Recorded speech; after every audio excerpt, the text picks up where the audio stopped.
morning. This is a continuation of the Pepperborough Board of Selectmen meeting Monday, November 19th. Continuing after a public session. Let's begin with the Pledge of Allegiance. Pledge allegiance to the flag of the United States of America and to the republic for which it stands, one nation, under God, indivisible, with liberty and justice for all.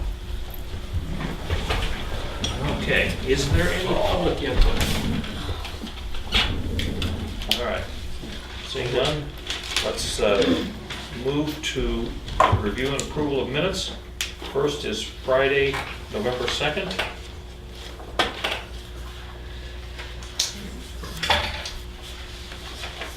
That's at the Central Fire Station. Right?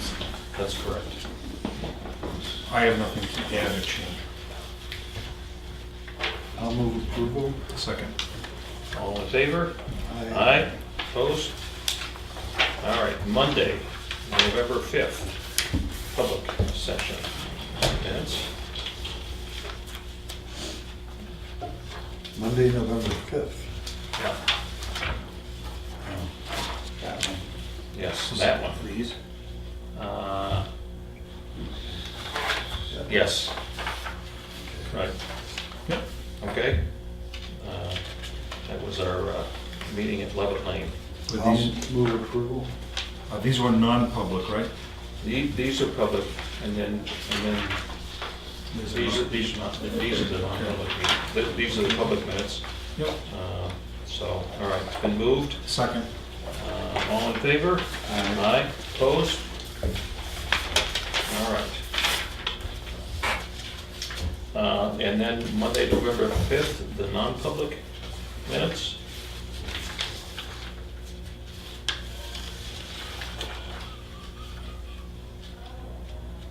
No, it's these.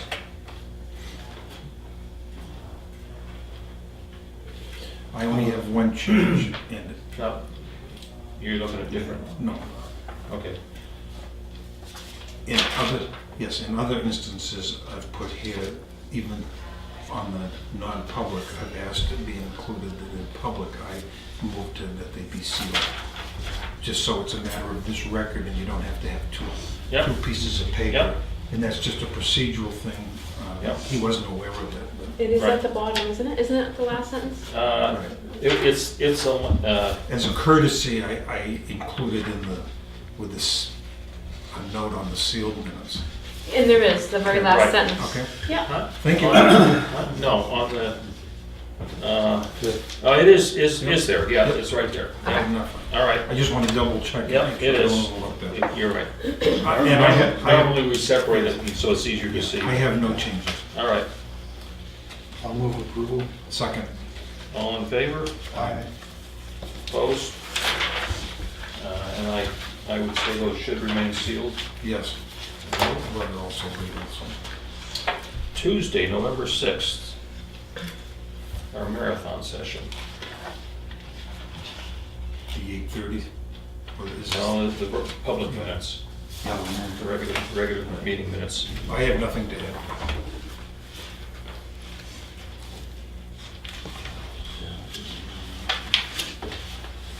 I'll move approval. Second.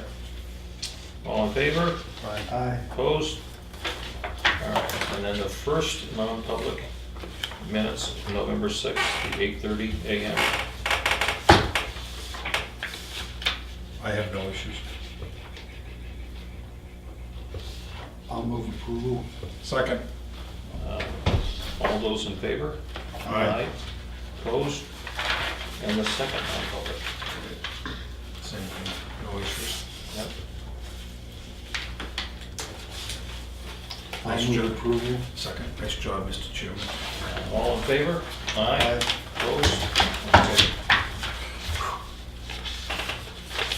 Too many meetings. Yeah. Heather, come on down. Hi, Deb. Welcome.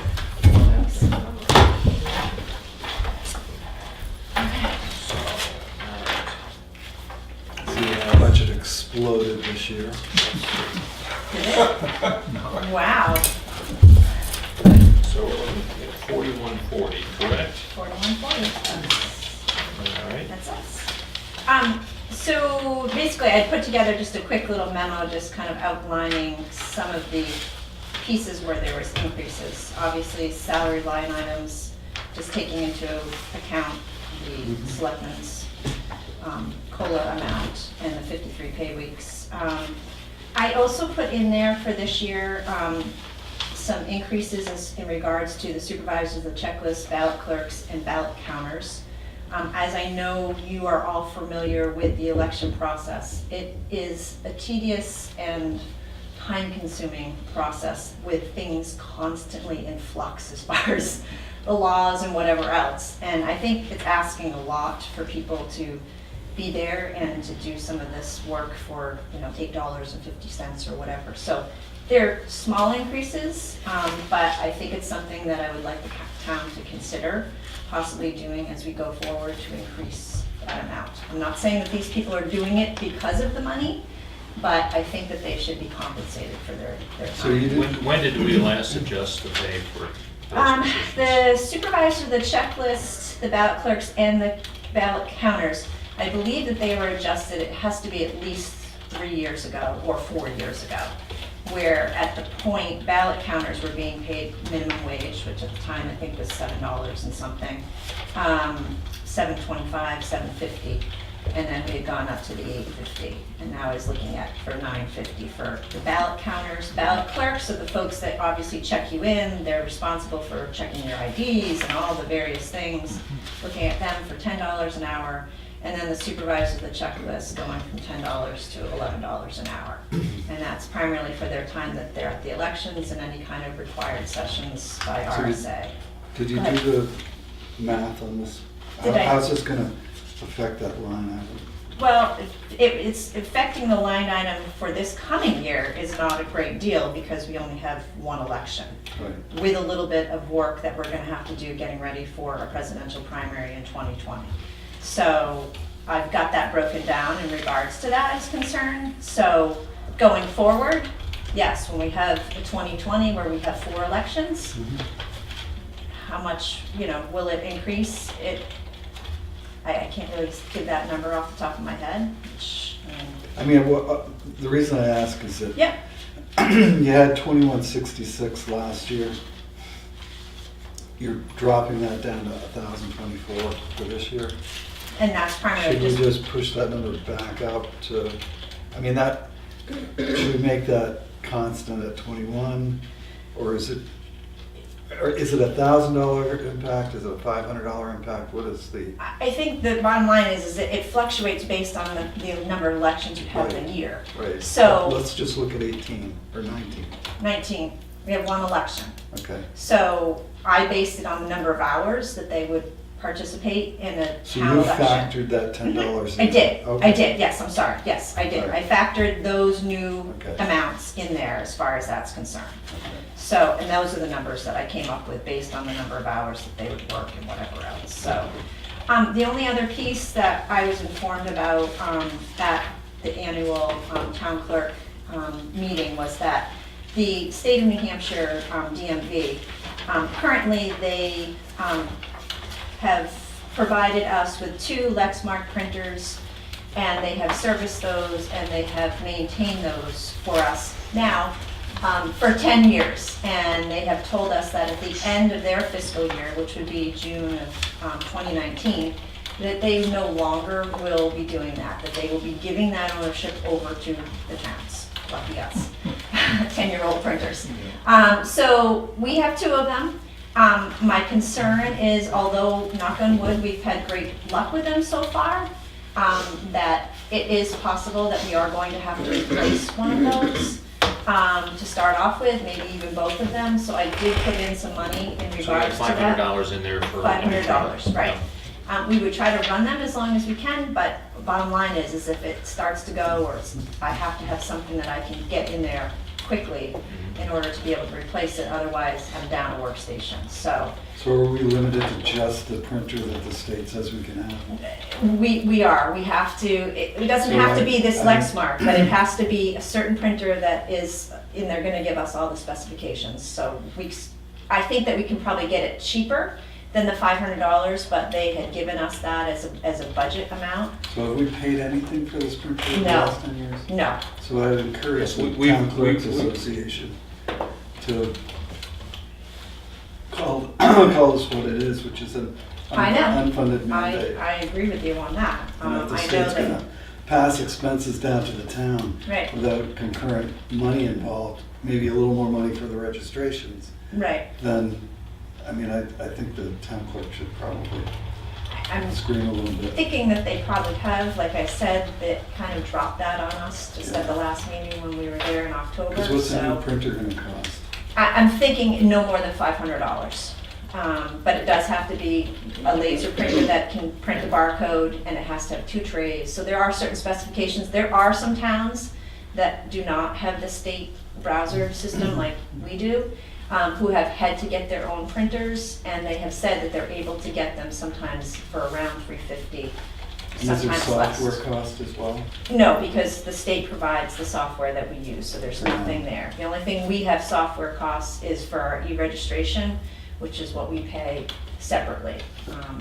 And that's all included in there as far as my budget's concerned, so those are the major differences or the increases, if you want to call it that. Is there any specific questions that anybody has at all? Great job as usual. Thank you.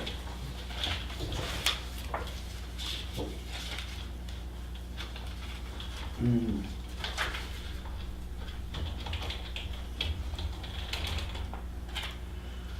So even with the steps and the 53 pay weeks, pushing the salaries by about $4,900, the total budget only increased $2,906. I'm gonna make a motion that we approve budget 4140 for $87,434. I'll second that. Any discussion? All those in favor? Aye. Aye. Opposed? Thank you, Heather. Great, thank you so Again, Are much. you gonna do the safety? Oh, I can, sure. The joint loss Is safety. that- I apologize, Sharon.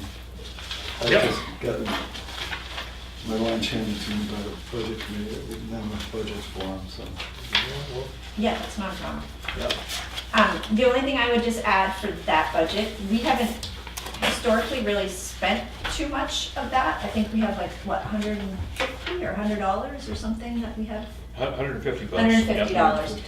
We are looking to have a townwide training in April. We have it scheduled actually April 3rd, which we usually do 2 sessions, one in the morning, one in the afternoon, so we can get different employees here and split it up.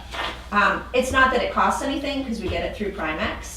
The only thing that we may provide is that we may provide food. And in the past, I've usually always just done that and just, So you haven't spent anything? we haven't spent anything. So I don't know, maybe you even need to reduce it even more. I just don't anticipate us having a great deal of expenses. I don't know. $100.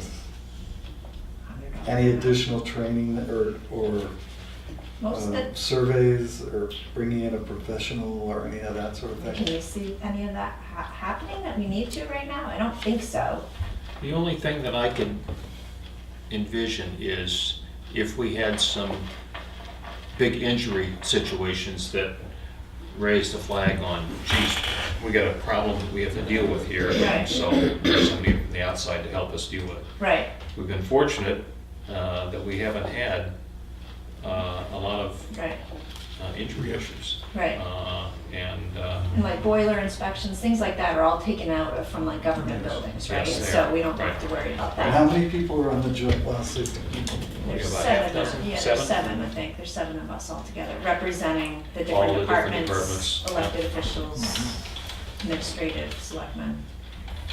So, I mean, And you like, don't need any printed materials, or do you get that for free from Primex? well, yeah, if they come and provide a, I mean, You know, Right. do we print some stuff? Sure, but she prints it off her printer. right, or, right. I you mean, know, like minutes and, yeah. you know, agendas. No, I'm thinking but- notices, like for Clay's rabble of crazy people at the transfer station, but you put them on notice that they need earplugs.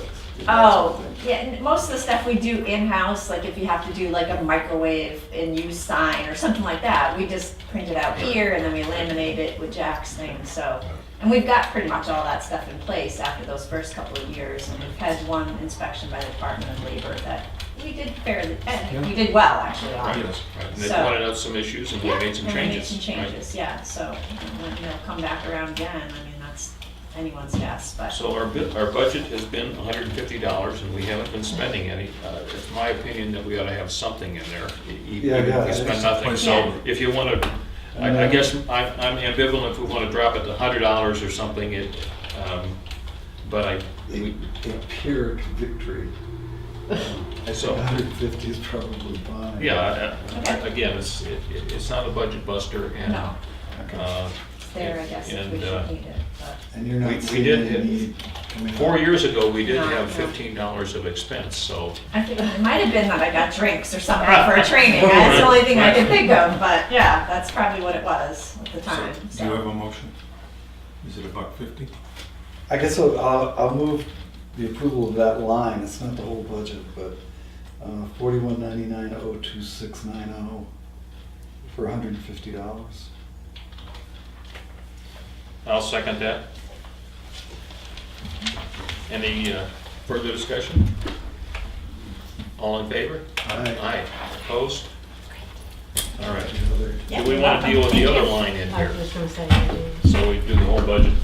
Maybe you can speak to CIP. That's the joint loss. That's printing costs, correct? That's what it has, all been used for in the past, is printing of the Charts and reports. graphs. Hmm? Charts and Yeah. graphs. Right. Yep, But we haven't spent any of it. this year. I think last year someone donated, No, here's what happens. The expense comes in December, all right? Oh, okay. okay. So we're not to December yet. So Let's leave it. we spent $200 last year. Right.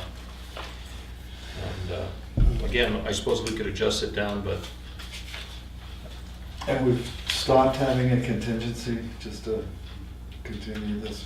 You haven't had one since 2014. I think that was the last year we spent any money out of the, we do a contingency article on the warrant. I think that's that line. So we spent some money out of it in 2014, or 2013. What and- this board has done, for accounting purposes, we make sure, if it's damage to a fire truck, it's out of the fire truck account. It's that money that's available, but for accounting purposes, we make sure we don't hide it someplace. All right, I'm gonna make a motion to approve budget 4199 for a total of $475. I'll second. All in favor? Aye. Mr. Gallagher, come on down. Good morning, sir. How are you? How are you? Good, how about you? Never better. We're not budgeting with you, right? We're done budgeting with you. We're done. I have a couple of issues though. All right. No kidding. All positive.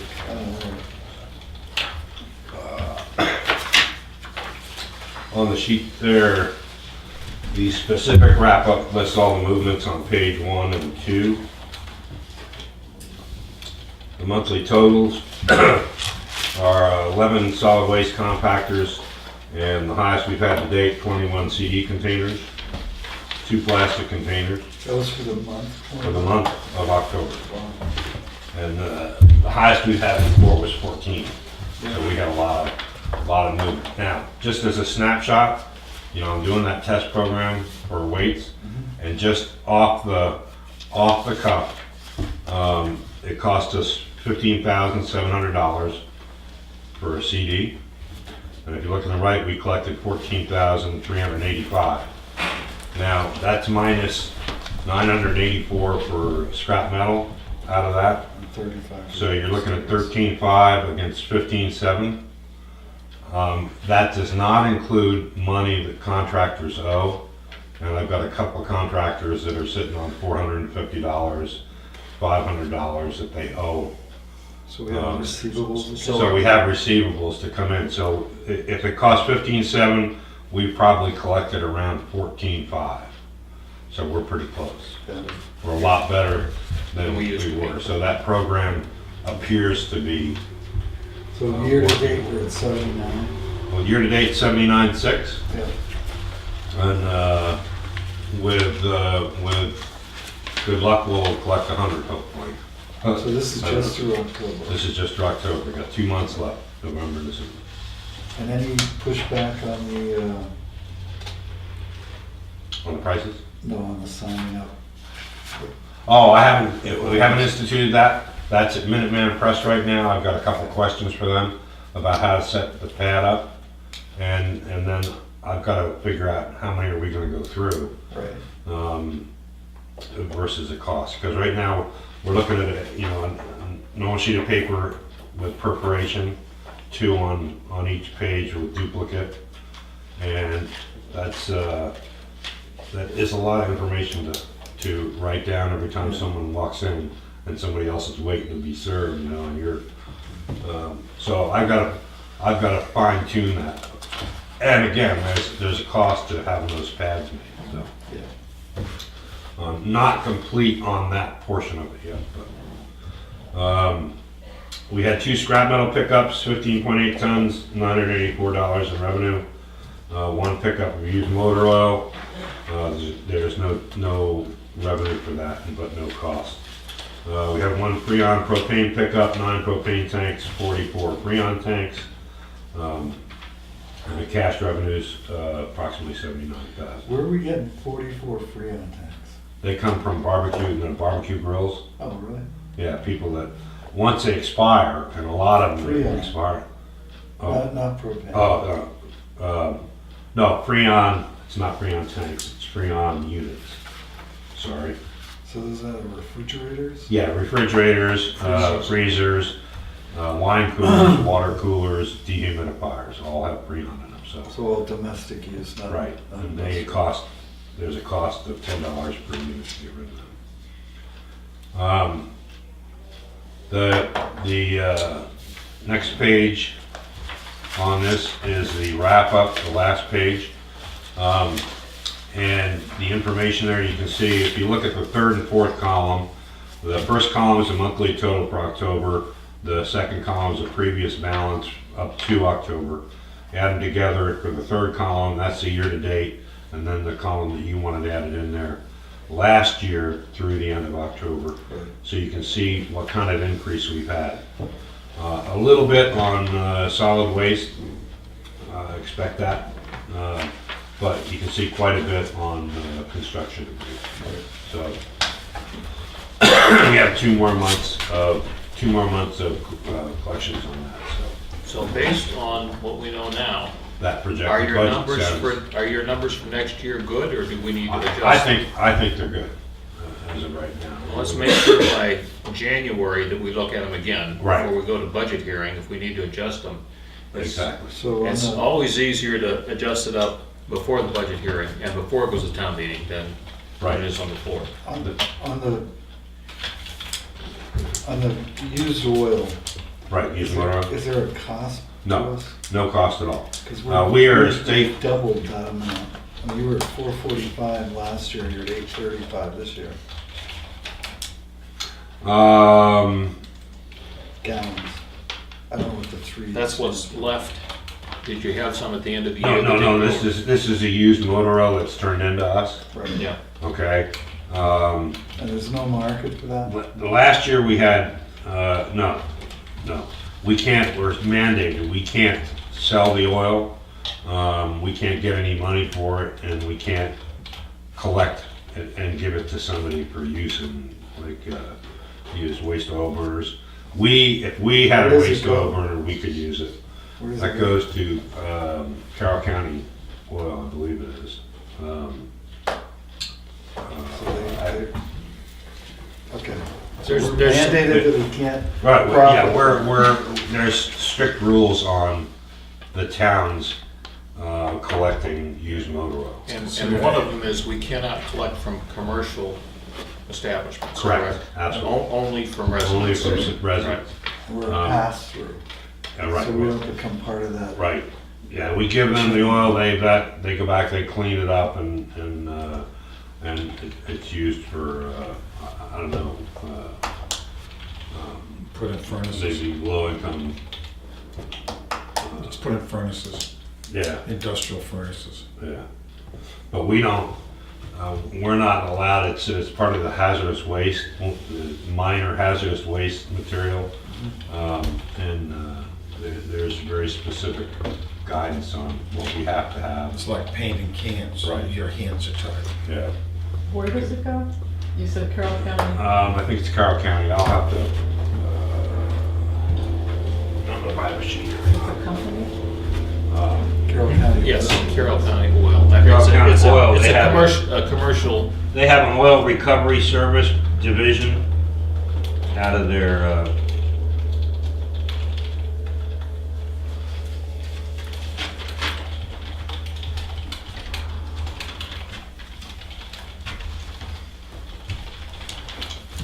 Wentworth Oil. Wentworth Oil. And it's a used oil division out of them. And Dan, as a driver, picks it up. And he just cleaned your tank because. And, right, and the reason we had, I think the reason we had less before,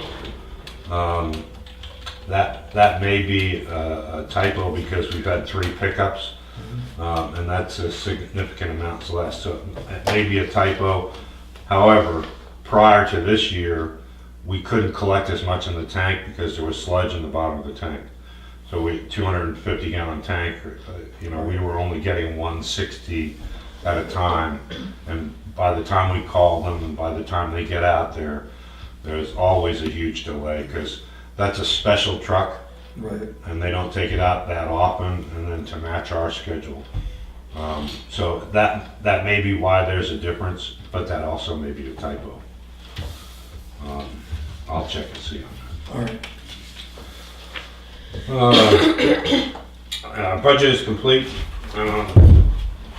We'll again look and get a fine assessment of the CD after the December. you have a copy of that for us? too? Actually, no. I put some stuff on here that I just don't. Fine, that's fine. I'll gotta look at the CD December 15th. I should know what the charge is and I'll know the amount, but I'll know what the charge is mid-December. So that'll only give us 1 month left, and so I can forecast that pretty well. Because December usually goes down a little bit, so. CIP is complete. We pushed back all of our entries to start dates of 2020 versus 2019, so that other stuff can get done. So. That sheet, again, is with Minuteman Press about certifying the origin of their construction debris. And the only other issue, well, there's a couple more issues, but the landfill monitoring, I put a request out to reduce the number of testings. And Stantec did it, Dave Allwine did it, sent the letter out. We got the letter back, and I think you've seen it already.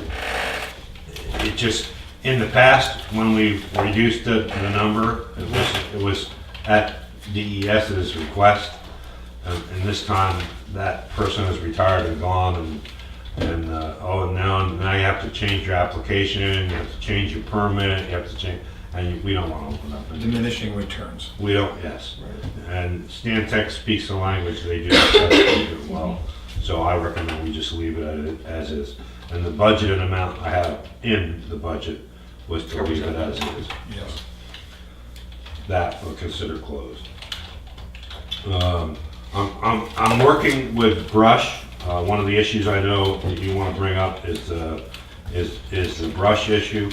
I talked to Wolfboro, and I'm going to talk again to Wolfboro, but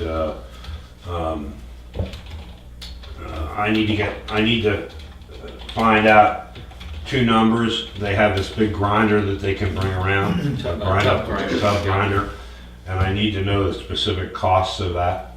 I think it's $1,500 to have that tub grinder brought in. So we don't quite have the volume in order to do that. So I'm looking at the possibilities of seeing if we could maybe haul it to Wolfboro or vice versa or something where we can make it economical and develop a partnership to do that kind of a program. This Right now, what they're possibly could doing be is, something that LRPC could coordinate, like they do with some of the other I think things. so. That's a good Multi-town. point. that's good. And, you know, if, Because the guys we had are old and they don't want, one of them's getting out of the business and they're both getting out of the business. They used to haul it off, right, okay? So if you don't haul it off, you have to grind it or you have to Burn it. burn it. And I think the burning is done. I don't think they're allowing that. Possibly does burn it, but anytime you burn it creates issues. It's gotta be done appropriately. So, but I think that's an excellent idea. LRPC, I'm gonna put that one down and talk to them, because when I talked to the Wolfboro guy, they're losing money on the way they're doing it. We're losing money on the way we're doing it.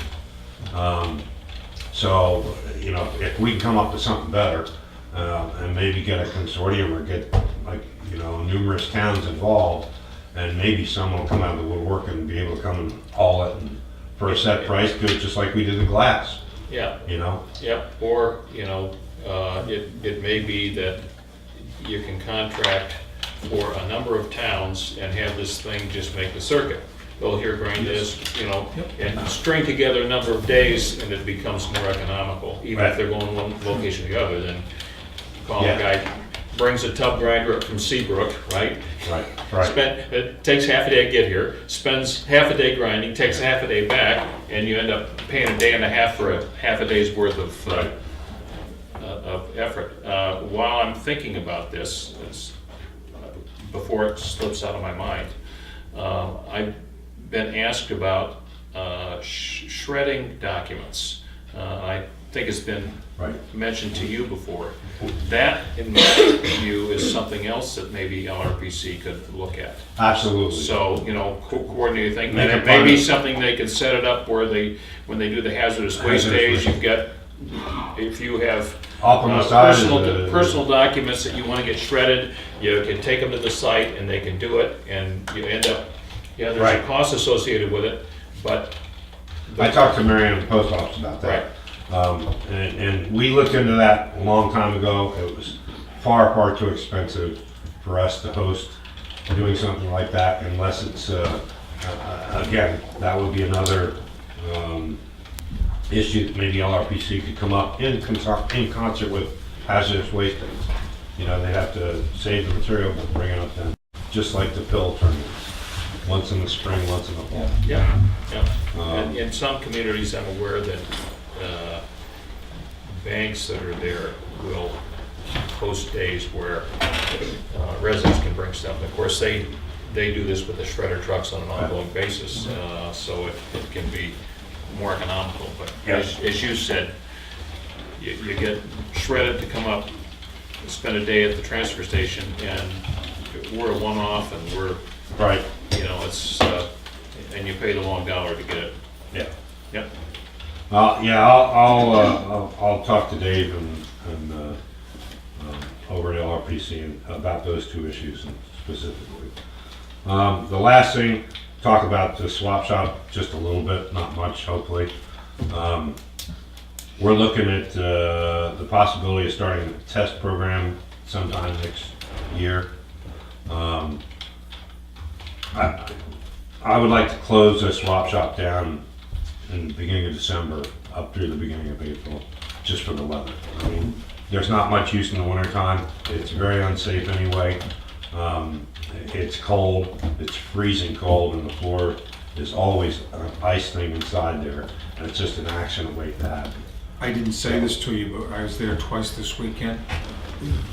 an older person gets out of the car, down they went. You know, nothing dangerous, they didn't Yeah. hurt Well, themselves, the pro- but you were absolutely right, Clay. Yeah. that, So, I think that's not, it's not that effective anyway, because it's off-season, and I don't think that's gonna hinder any progress. And looking at starting in April, or maybe adjust it slightly, we're looking at the possibility, on your recommendation, of hiring a couple of per diem guys to cover, 4, 5, 6 hours a day of operating the swap shop.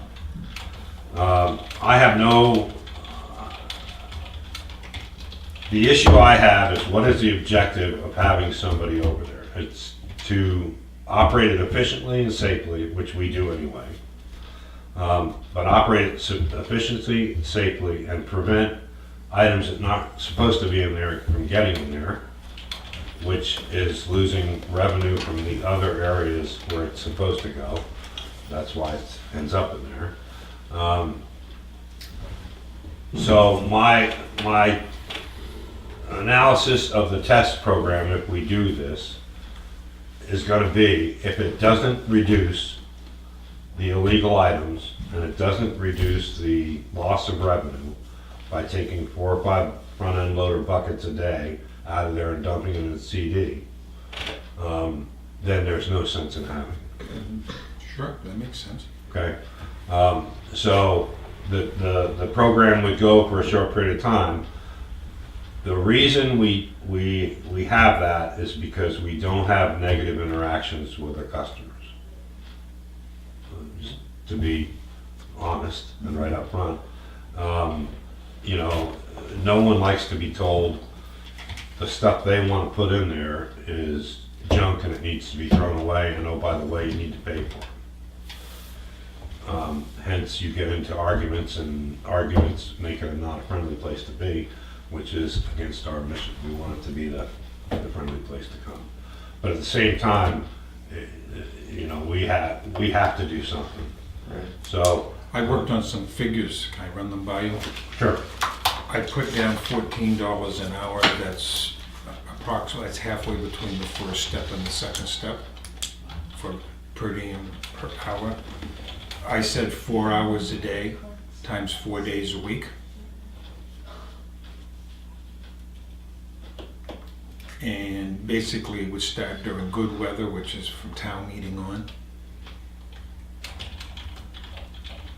And I'm gonna stop right there.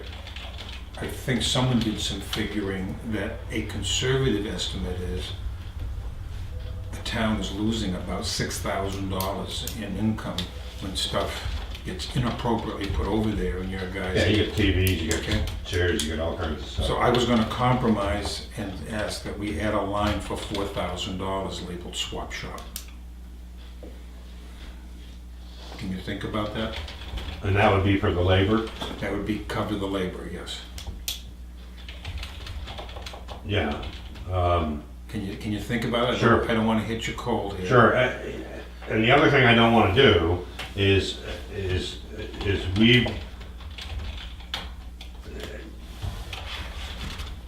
we worked very hard at getting the right mixture of personalities and people at the transfer station. Yes. Okay?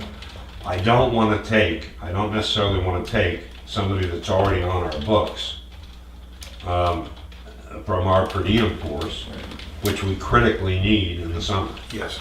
Okay, but finding the right personality to work with some of the individuals Personalities. is very difficult, and I think that's going to be more of a challenge than Well, you think. I've watched, I was amazed outside of the place of how many people thought it was a GD idea to put glass around the corner. Right. And it took about a month or two for you to sand Right. off the rough edges, and even the most outspoken individuals No. have come aboard, haven't they? Right. And yes, for every 5 minutes that you're taking a guy aside and listening to him is 5 minutes, you know, you aren't doing something Right. else. But I'd ask you to think about this. Okay. Excuse me. I had another issue, but I want to let you finish. Okay.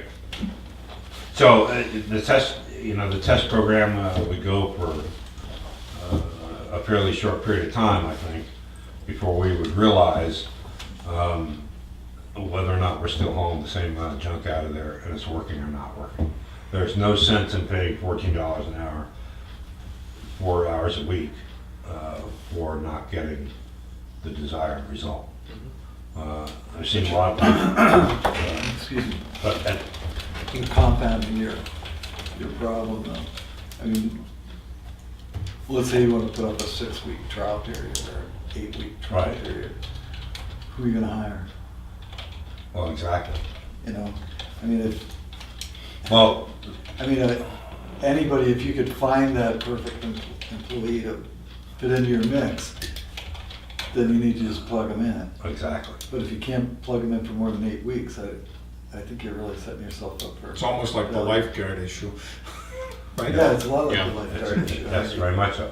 That's why most places that do this have somebody that likes doing that kind of thing, that's a volunteer from one of the clubs in town, two or three of the So individuals between now and April, probably look at trying to find a trying volunteer. to find somebody. Yeah, Yeah, a volunteer, yeah. because you don't have the money to offer a position. Right. Unless we put that, Well, you'll be back to us soon, right? yeah. You might magically find someone. Well, I'm aware that we have a regular group of people that are users of the swap shop. Yes. Some that are there most days. Right. And it strikes me Numerous times a day. that those individuals might be The ones you asked. ideal candidates to being involved in running the swap shop. Right.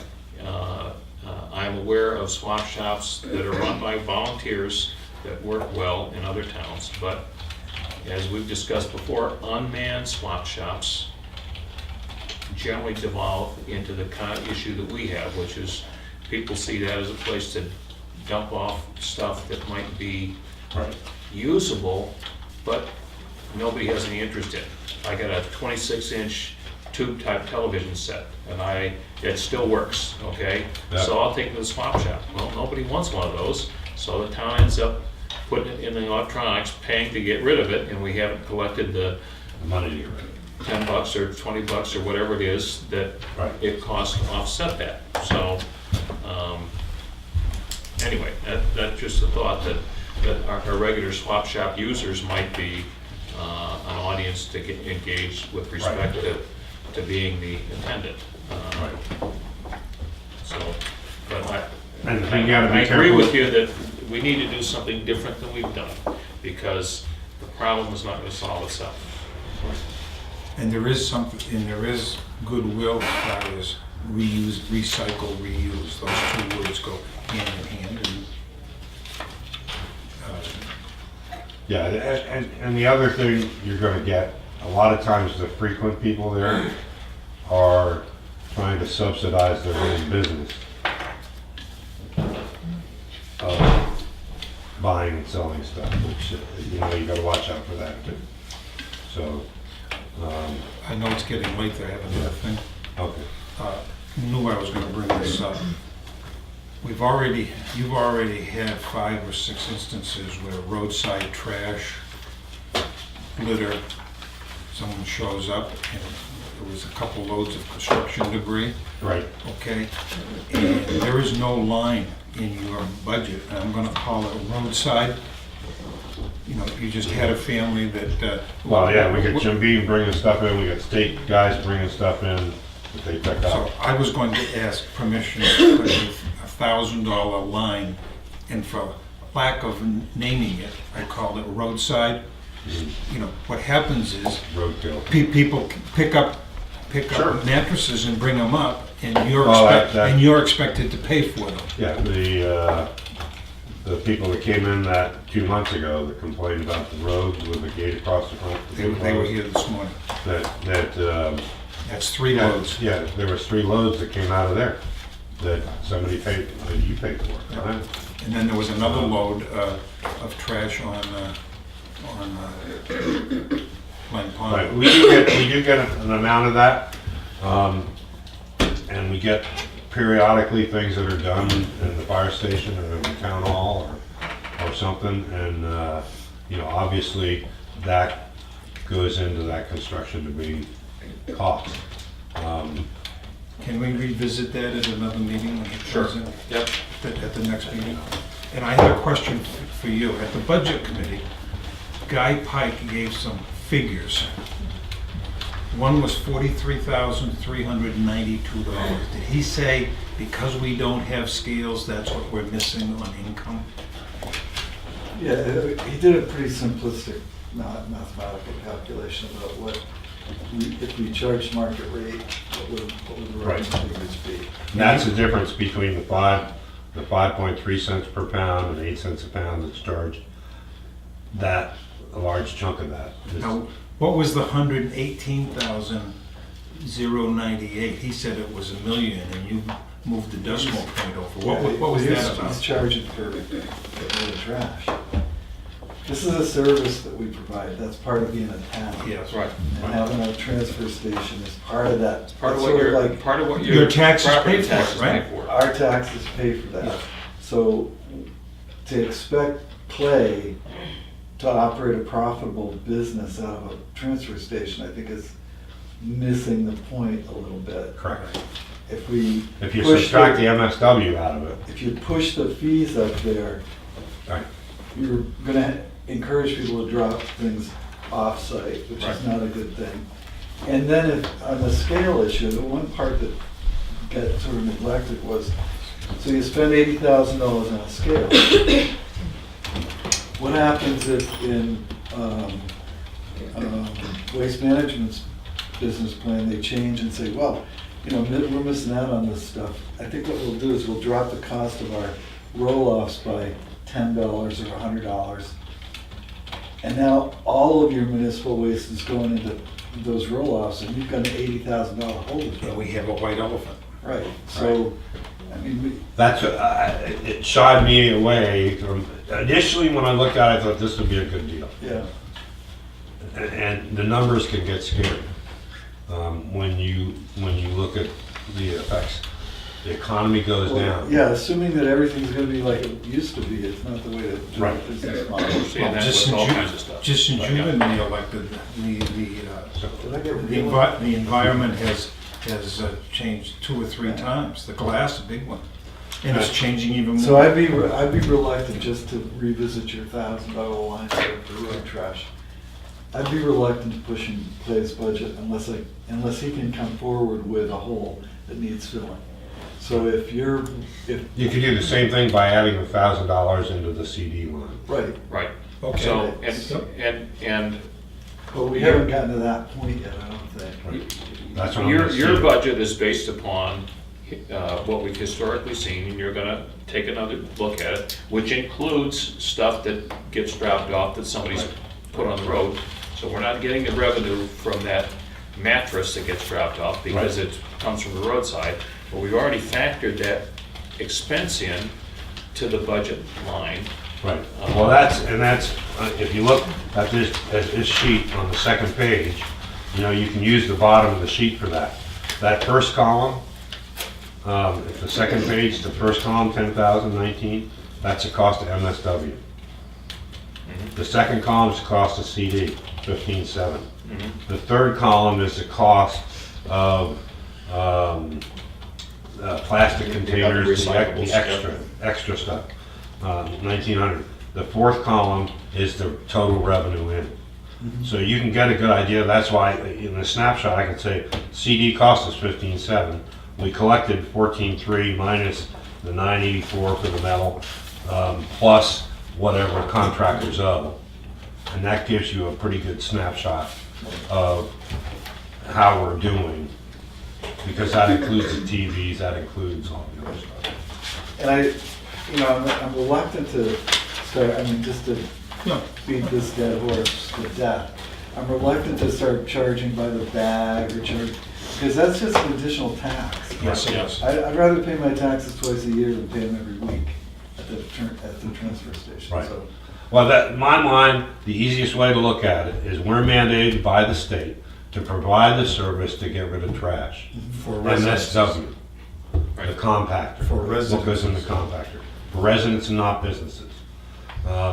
Either that or we're required to have the town establish a contract to pick it up at the house. So you separate the compactors from the rest of the organization. And that's how I compare the revenue that we take in to the labor and Right. the money we bring in for recyclables, and the cost of other things as to how we're doing.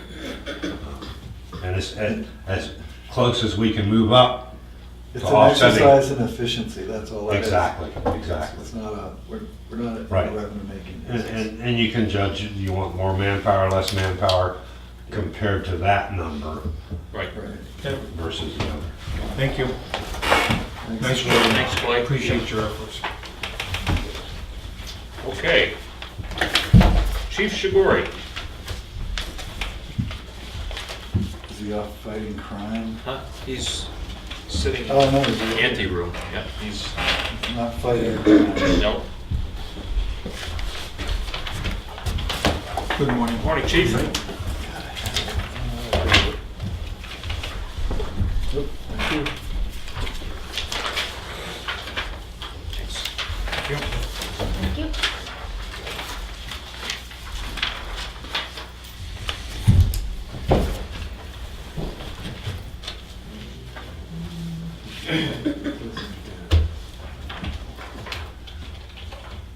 I think that summons number's off for 2017, but everything else is right.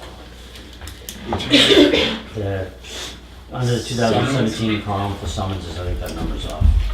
Lower No, or high? Lower. It's the one that I forgot to check on. It should be lower. I believe it's lower. Okay. I think it's close to like the 7 or 8, someplace in there. So it's consistent. With what we have now, yes, pretty close. Which one? Summons is for 2017, I think it's Instead of almost, 13, it would be, like, I think it's 8, 7 or 8, it's about the same number we have now. We got a pretty substantial increase percentage-wise in offenses. And I don't- Decrease. Oh, I'm sorry, a decrease. I'm working the wrong way. You're Yeah. right. So we have been fighting crime. Well, part of it also is, I mean, some of these things are being handled by other agencies when we're not on call too, so we're not on shift, so it's not saying things haven't happened, but they're not showing up in our stats per se, some of them.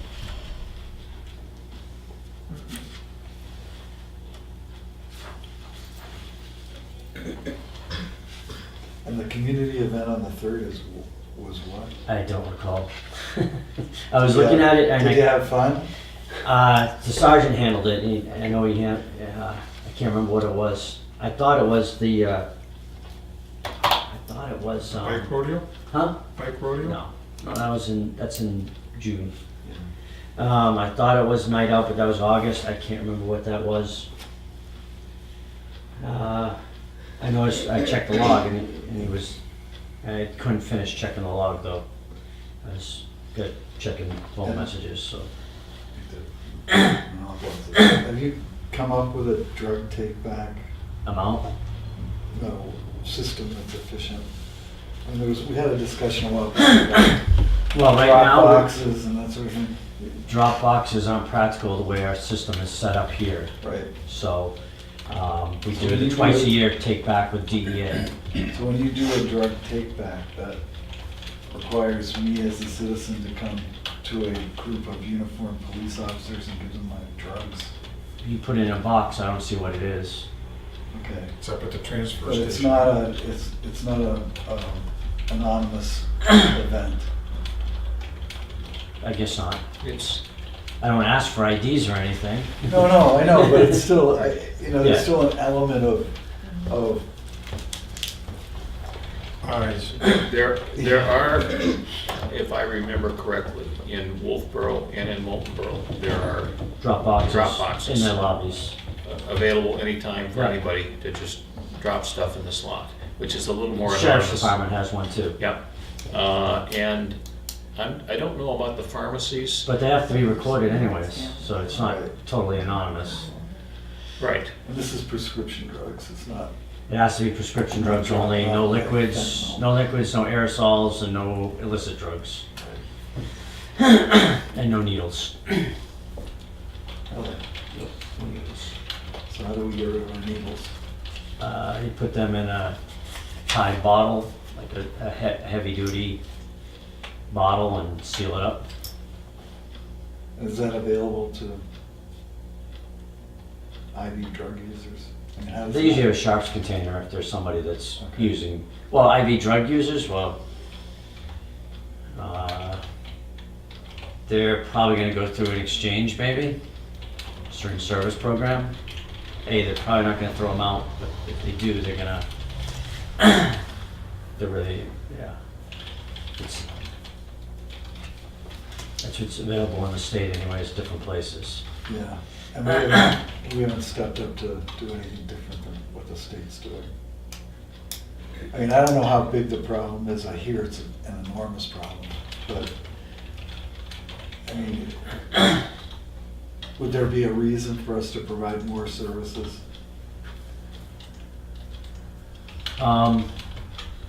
So some places have put sharps containers out, like, in the bathrooms, because sometimes diabetics will go in there. But I've heard some places have removed them afterwards because people were stealing them for the needles, to use the old needles Yeah. in Rochester area. and don't most sharp containers include a cutter for the needle? I don't know, to be honest with you. Some of them And do. you have to take the whole container, I mean, the sharps containers I've seen, you can't get in, can't reach in and pull something No, out. they're plastic, they usually mount on the wall of the bathroom. Yeah. Right, so if somebody rips it off the wall and takes it with them, they could cut it Oh, yeah. open. I got a whole bunch of these. They get a whole bunch of needles. Yeah. That's, so some places have stopped sharps containers because of that. Some places that have them in their bathrooms have stopped doing that, but we could put them in their bathrooms here, I know the fire station has a thing to dispose of them, but typically if we were to find one, this safe disposal, you put it inside it has to be a heavy, not like a bottle like that, but it has to be like a detergent Detergent bottle, which is container, very yeah. heavy duty, put it in, seal it up, and it can be disposed in regular waste. Okay. So what else going on, chief? Going through hiring process for some people, background starting on one. Got potential of 2 part-time, one which is, that's not the person doing the background, I'm going for the full-time first. So that's a process that I'm working on now. One member of the budget committee brought up the idea of wanting to revisit your budget with regard to part-time officers. So just to put you on notice. I'm not certain there's a movement out there, but there's certainly some dialogue about the structure of your department vis-a-vis manpower. How you're gonna spend money, I guess. One's not a majority.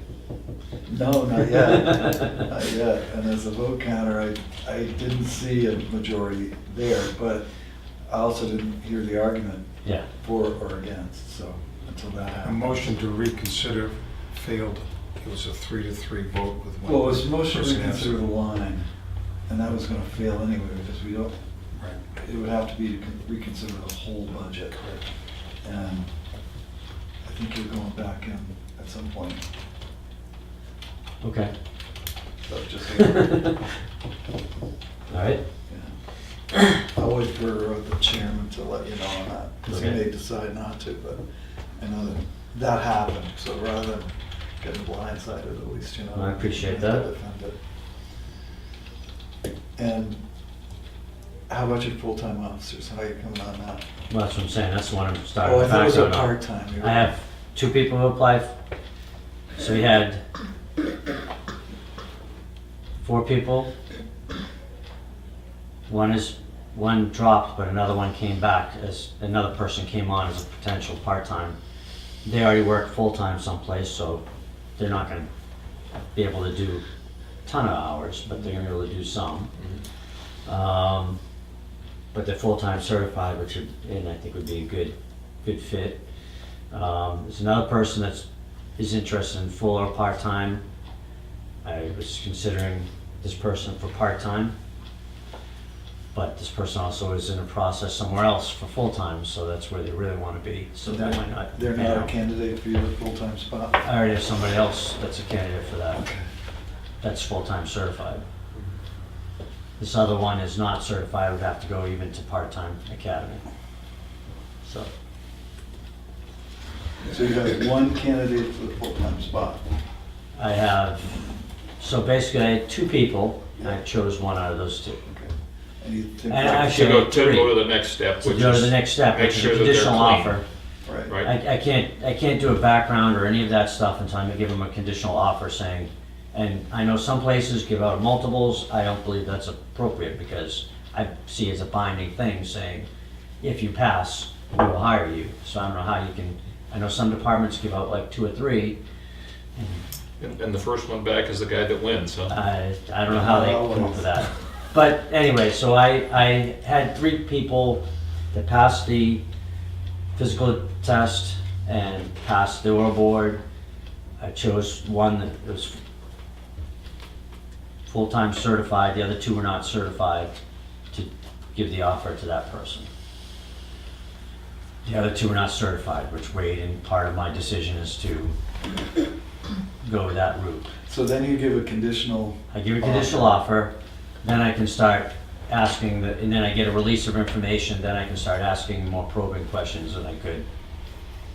And then I can start doing background investigation, checking places with the release of information, and I can start finding out if this person does in fact meet the criteria. That's when I can get the packet of material back from them as to where they sit with any background, personal history. Then I can start inquiring, verifying that, and going from there. How are things with Officer LaFave? They're back home. I don't know how good it is though. Anyway, I have a question about that. let's limit the discussion yeah, if it's we kind of, could. I want to limit it. I'll ask the question, and how does a guy like me who's a selectman, who knows one of his officers, and just wants to have a conversation with him that we care, how's it going, I'm your friend, you know, how does the board get involved? I don't think the board does get involved. I think if you want to get involved as an individual, you're free to do so, obviously. I mean, how do you show a guy If you there's an care? issue that the board needs to address about any number of things, then we'll have a non-public and bring it forward. But I think we got to be really careful about. I agree with you, and I want to be appropriate and careful, and my motives are honorable. No, I appreciate that. I'm not questioning you just get your into names and medical and veracity. Right. Right. Yeah, we didn't. treading into some stuff that shouldn't be public. Right. Yeah, But anyway, and we've tread far enough already. Yep. Yep. Any other issues? that's pretty much it. Just been busy, as you can see, we have a number of call-outs, and it's certainly be nice to have at least one more person back. Tentatively, someone's scheduled to come back on the 29th. We'll see. Not Okay. holding my breath on that as of Good. information I got this morning. I don't know how that's gonna go. So, and then obviously if this person works out that's certified, we can start, if I go through that process. What's the timeline on that? If that person passes your, It could take, It kind of depends. I have to go and see what was done in the past for background stuff. What are you thinking, the first of the year? Definitely by the Okay. first year. All right. I'm hopeful within a few weeks.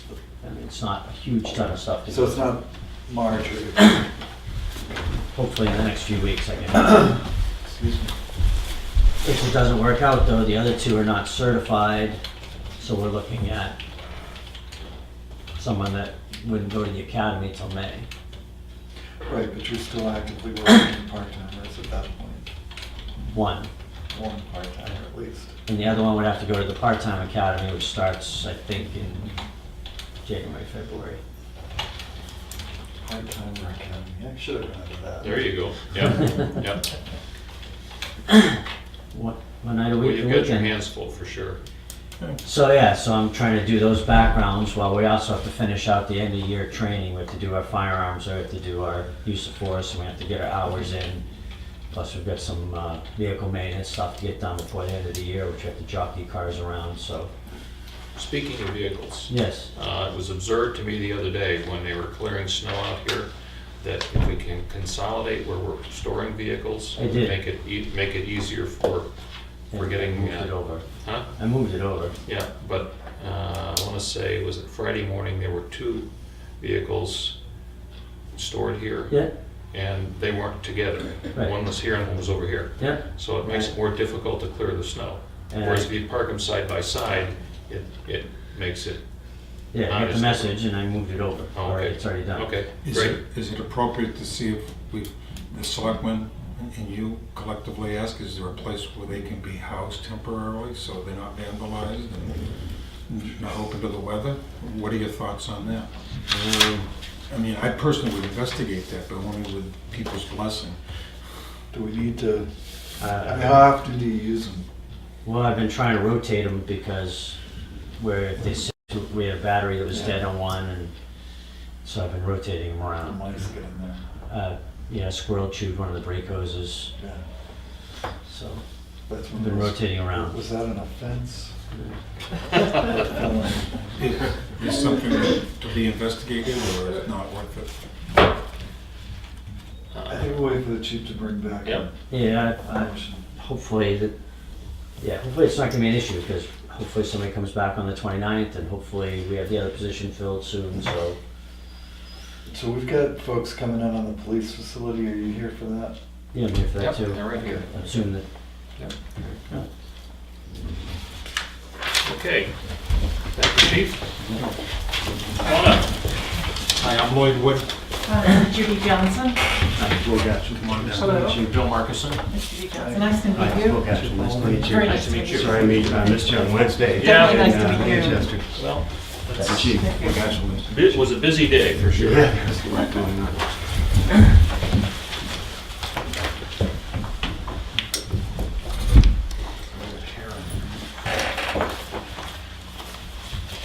Okay. Well, thank you folks for coming to sit and chat with us. Oh, absolutely. Today. Pleased to be here. Thank you so much for making the time. As you're aware, we've received 2 proposals, yours and from another firm, and we determined that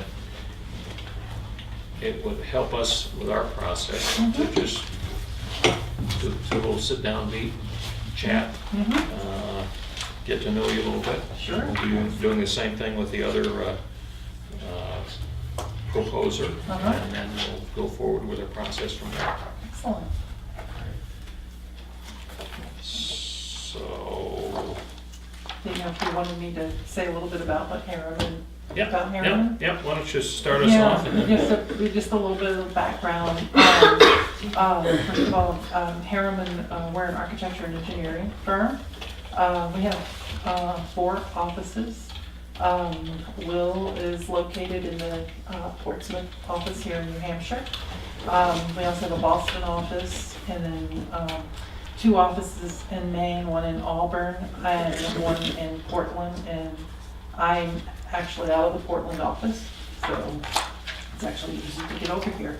It's pretty dry this morning. Yep. But Harriman, we're the 5th oldest firm in the country. architecture and engineering. Been continuously operating since 1870. So that's kind of our little fun fact. And so we have a great history of work in communities and municipalities throughout New England. And Will here is an associate in the firm, and he and I have been sort of leading the public safety work that we've been doing in the office for the last, I don't know, 5-6 years. And Will has a great deal of experience. I think you'll find him an amazing architect and project manager to work with, very communicable, and easy to work with, and has a lot of knowledge regarding police facilities. So, I mean, one of the things, like Judy said, we've been, working with lots of communities in the state on types of projects very similar to yours. One of the things that we wanted to underscore is we just wrapped up work with New London. So similar, their police department shares a building with recreation. So, another shared municipal use program. They're also they're on Lake Sunapee, so that they also have a similarity to you as a town with the influx of population swelling in the summer, and then also a lot of empty houses to get worried about deal with in the wintertime. And we are also wrapping up kind of on temporary hold because they've had a new chief who's finishing kind of getting his legs under him at Atkinson, and we did a site selection for that process. And the Dover Police Facility, which I did several years ago, also had an extensive site selection process. And we were looking at potentially expanding here, looking at next to the library, looking next to the fire station. So, all those analysis exercises are very important, and they're things that we've helped other towns with in the past. We're very, very comfortable with going through this process.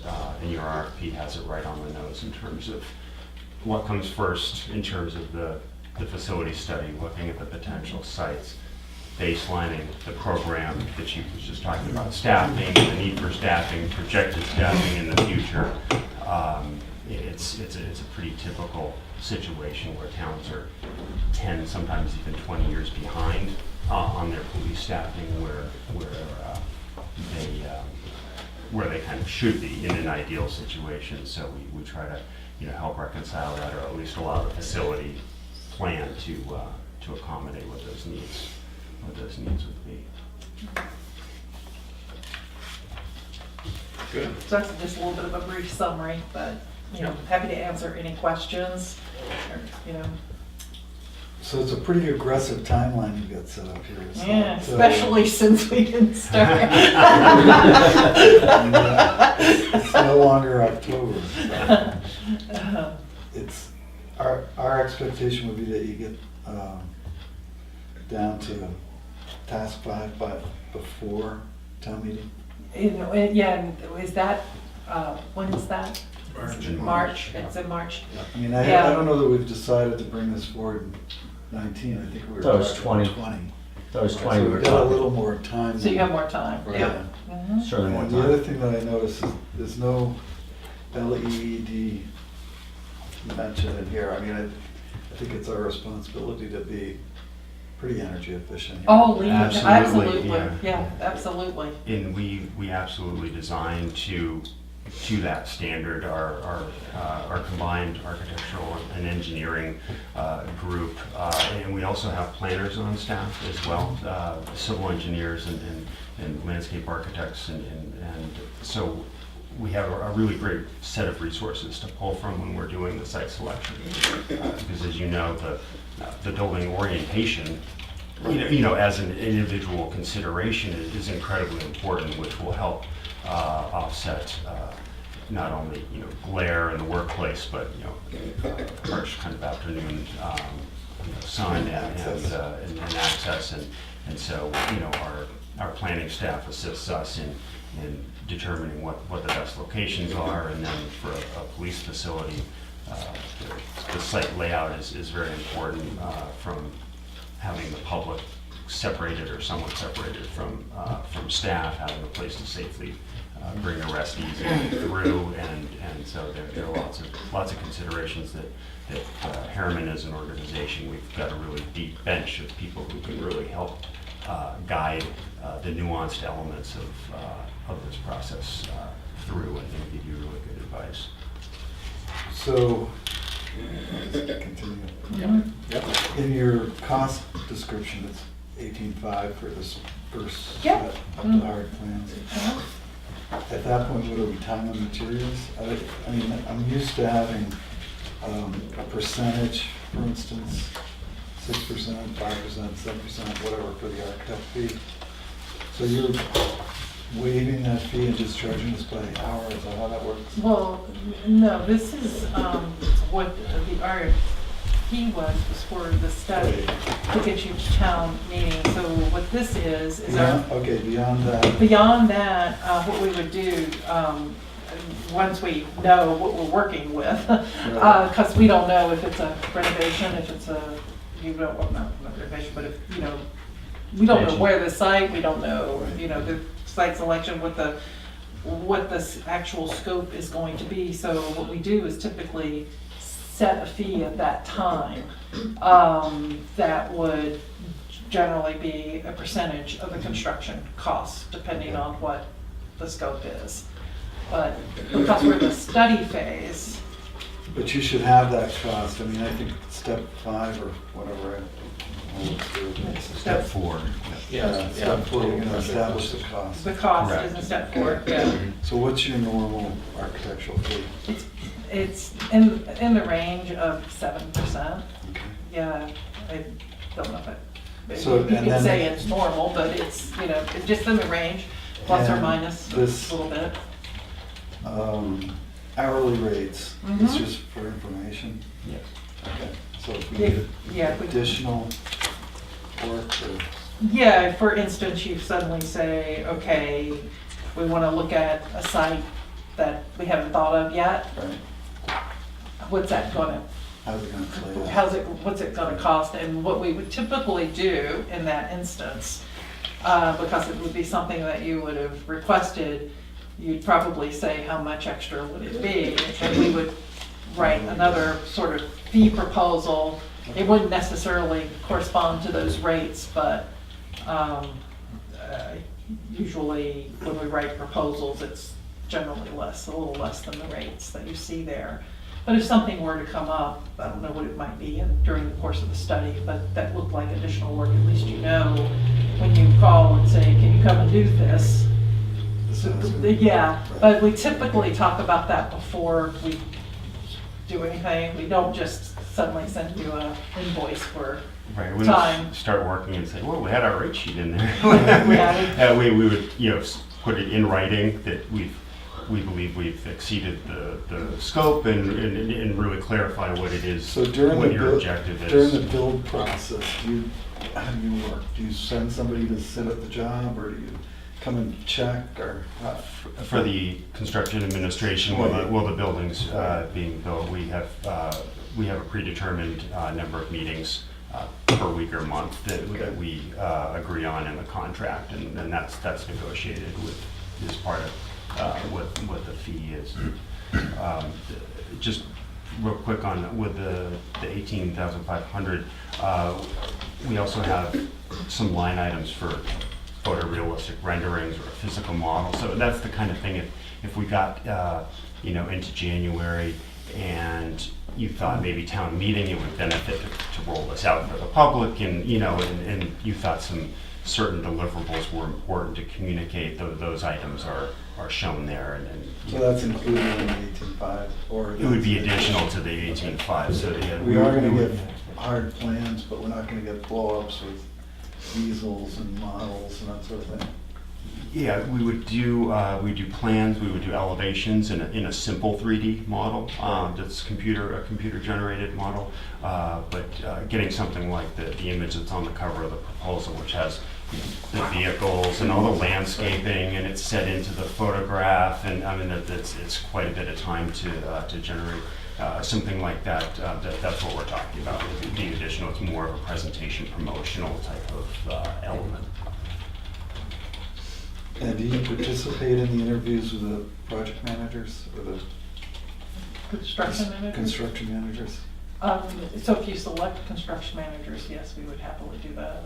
Yeah. And so you're gonna sign off as the job goes through, correct? Is there generally a commissioning at the end, or how do you, or do you just give us the keys? Okay, it's a couple things. So this, what we would typically do, what this study does is this takes us through a conceptual design. And then the thinking was, make sure we're on the same page. You go to town meeting, get it approved, and then we would come back at that point and we would go through the hardline process of designing the building with our engineers and really diving into greater detail. So we developed a set of construction documents. And what that would be is a process of meeting with you, the police chief, anybody that might be on a building committee. And we'd be working step by step through the process with that and developing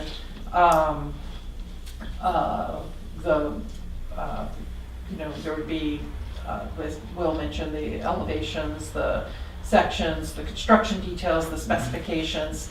And then once that is complete, and we had alluded to construction manager, which is fine, but we need to talk about that delivery method, because it could be that instead of hiring a construction manager, you might want to put it out to bid and bid contract, so you put together the bid documents for that and go through the bidding requirements. And then during construction, we would actually be here throughout the process, and it's at least once a month that we would be on site. Sometimes it's twice a month, depending on where you are in the process. And as Will said, we would be talking with you about that. We have those details worked out at the very beginning. Then as the process moves through construction, one of the things that we would highly recommend is the commissioning of the building to make sure that the mechanical system works appropriately. Many towns require special inspections of the structural system, which is something we can also provide.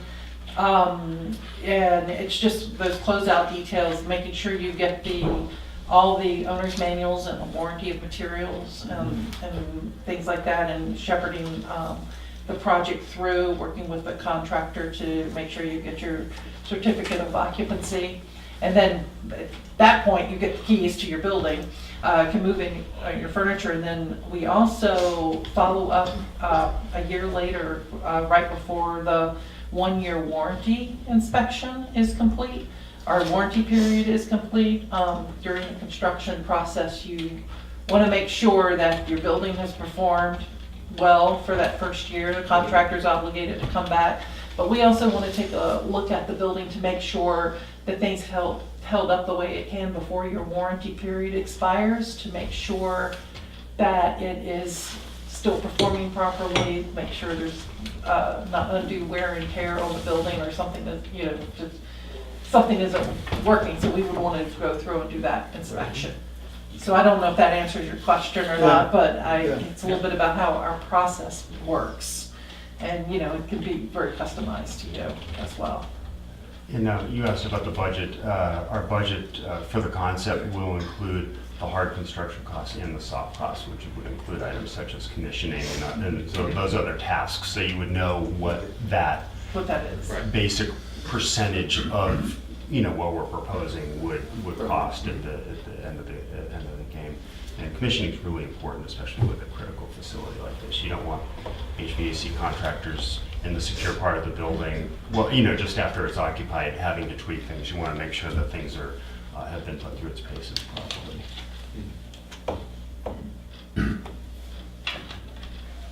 Boyd? I'm all Okay, I'm done. all right. I think that, you know, we're gonna get married at some point in time, but Yep. we have to pick the bride. Yeah, absolutely. So it, and this is something you guys do all the time. Yeah. We don't do it very often. Oh, so, and you know, we completely, we're we kind of- completely understand. And Chip has more experience with this kind of stuff than the other two of us do, but, you know, we want to make sure that we take the best shot at it. yeah, and what, And I'd encourage our chief to go and see some of the buildings that you've done. I know you've listed some. New Yeah. London isn't that far away, although he's it's still, fighting it's crime a, most of the time. it's a study phase, so there's nothing to see yet there, except, I don't know if we brought any, did you bring the examples that you wanted? Excuse me. But we're in the process of moving our office, and all of our studies are packed up and being delivered to my office today.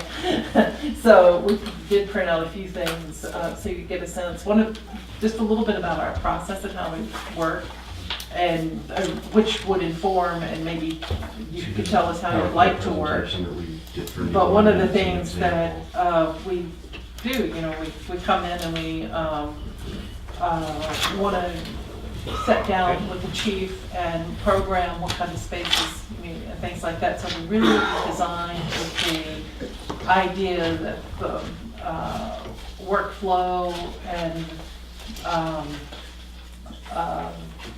is primed so that the facility will work for the police here, and understand what the site constraints are, because you mentioned 3 different sites, I think, in the RFP. You know, we want to do a site analysis and, you know, the entries and things like that, and the way the site flows. It will be looked at and set down and review. And with New London, we typically made our presentations to the select board, but we worked with the police department, and, you know, there was no separate building committee, but you get a sense of the level of work that we do, and this is one of our presentations, and which one is that one, Will? That's from August. That's one of the So first it's an ones. earlier one than, And then you've got the one that's Mr. more Wood has- recent. yeah, more So you can recent. kind of see how the process progresses. Because we want to get your input, that's one thing that I think that we do really well. We listen to the chief, we'll listen to you, listen to members of the public. During the select board member meeting, many members of the public were there. And it's a good process, and it's one where it's important, you know, for us to bring our expertise to the table, but it's also important for us to listen to you and your community. And I think during New London, it was one of the meetings, we had all been talking, and we don't know the history of the town, and someone from the public actually brought up an idea about the police department and the way it had operated back in the 80s, so many years ago, because we were looking for an interim solution while we think about building out the full project. And they said, well, gee, the easy thing to do, that building was originally a police station, just put it back where it was on the ground floor. And, you know, it was like, that was knowledge we didn't have. But it was good that the public brought that to us and, you know, felt comfortable to do that. So, again, so we can leave those, right? I think so you Sure, can get a yeah. sense of sort of where we were in August and where we finally ended up. I don't know, what was that, about a month ago? yeah, it's halfway through October. Yeah. And there are a lot more kind of finalized diagrams in the October presentation, and some, you know, some budgets, some comparisons. One of the things is just to frame the budget so people Right. understand what's at stake. These are critical facilities, so they tend to be a little more expensive than your average construction. We try to help people understand that and manage the town's expenses, you know, and capital expense at the same time as trying to deliver the right type of building for the police department. And the point of that study was to get you to sort of, to an apples to apples comparison as you know, looking at all things being equal to make sure that when you're evaluating the different sites and solutions, you know, there's, we've got the costs for those as we go, because ultimately that's what, at some point, cost is going to enter into it. And maybe, and sometimes the best site for the police station might be more expensive because it's got ledge removal or something like that. And there's another site that might not be quite as good, but it might be less expensive when you start looking at things like that. And you have to kind of weigh the pros and cons of those. And, Right. you know, it's not, it doesn't always just come down to cost, but, you know, there are a lot of other factors in there as well. So our goal is to give you the information that you need to be able to make informed decisions moving forward. So, Great. Okay. Thank you. Good. Yeah. Thank you We very hope much. Harriman's the bride. We'd like to know. Thanks, Will. He's just too easy. Nice to meet Thank you. you. All right. Very nice to meet Thanks. you, Bill. Yep. Thank you. Travel safe. Thank you, Lloyd. Appreciate it. Very nice to meet you all. And if you have any additional questions, please feel free to let us know. All right. Thank you. Very nice to meet you. Thank you. Gentlemen, come on down.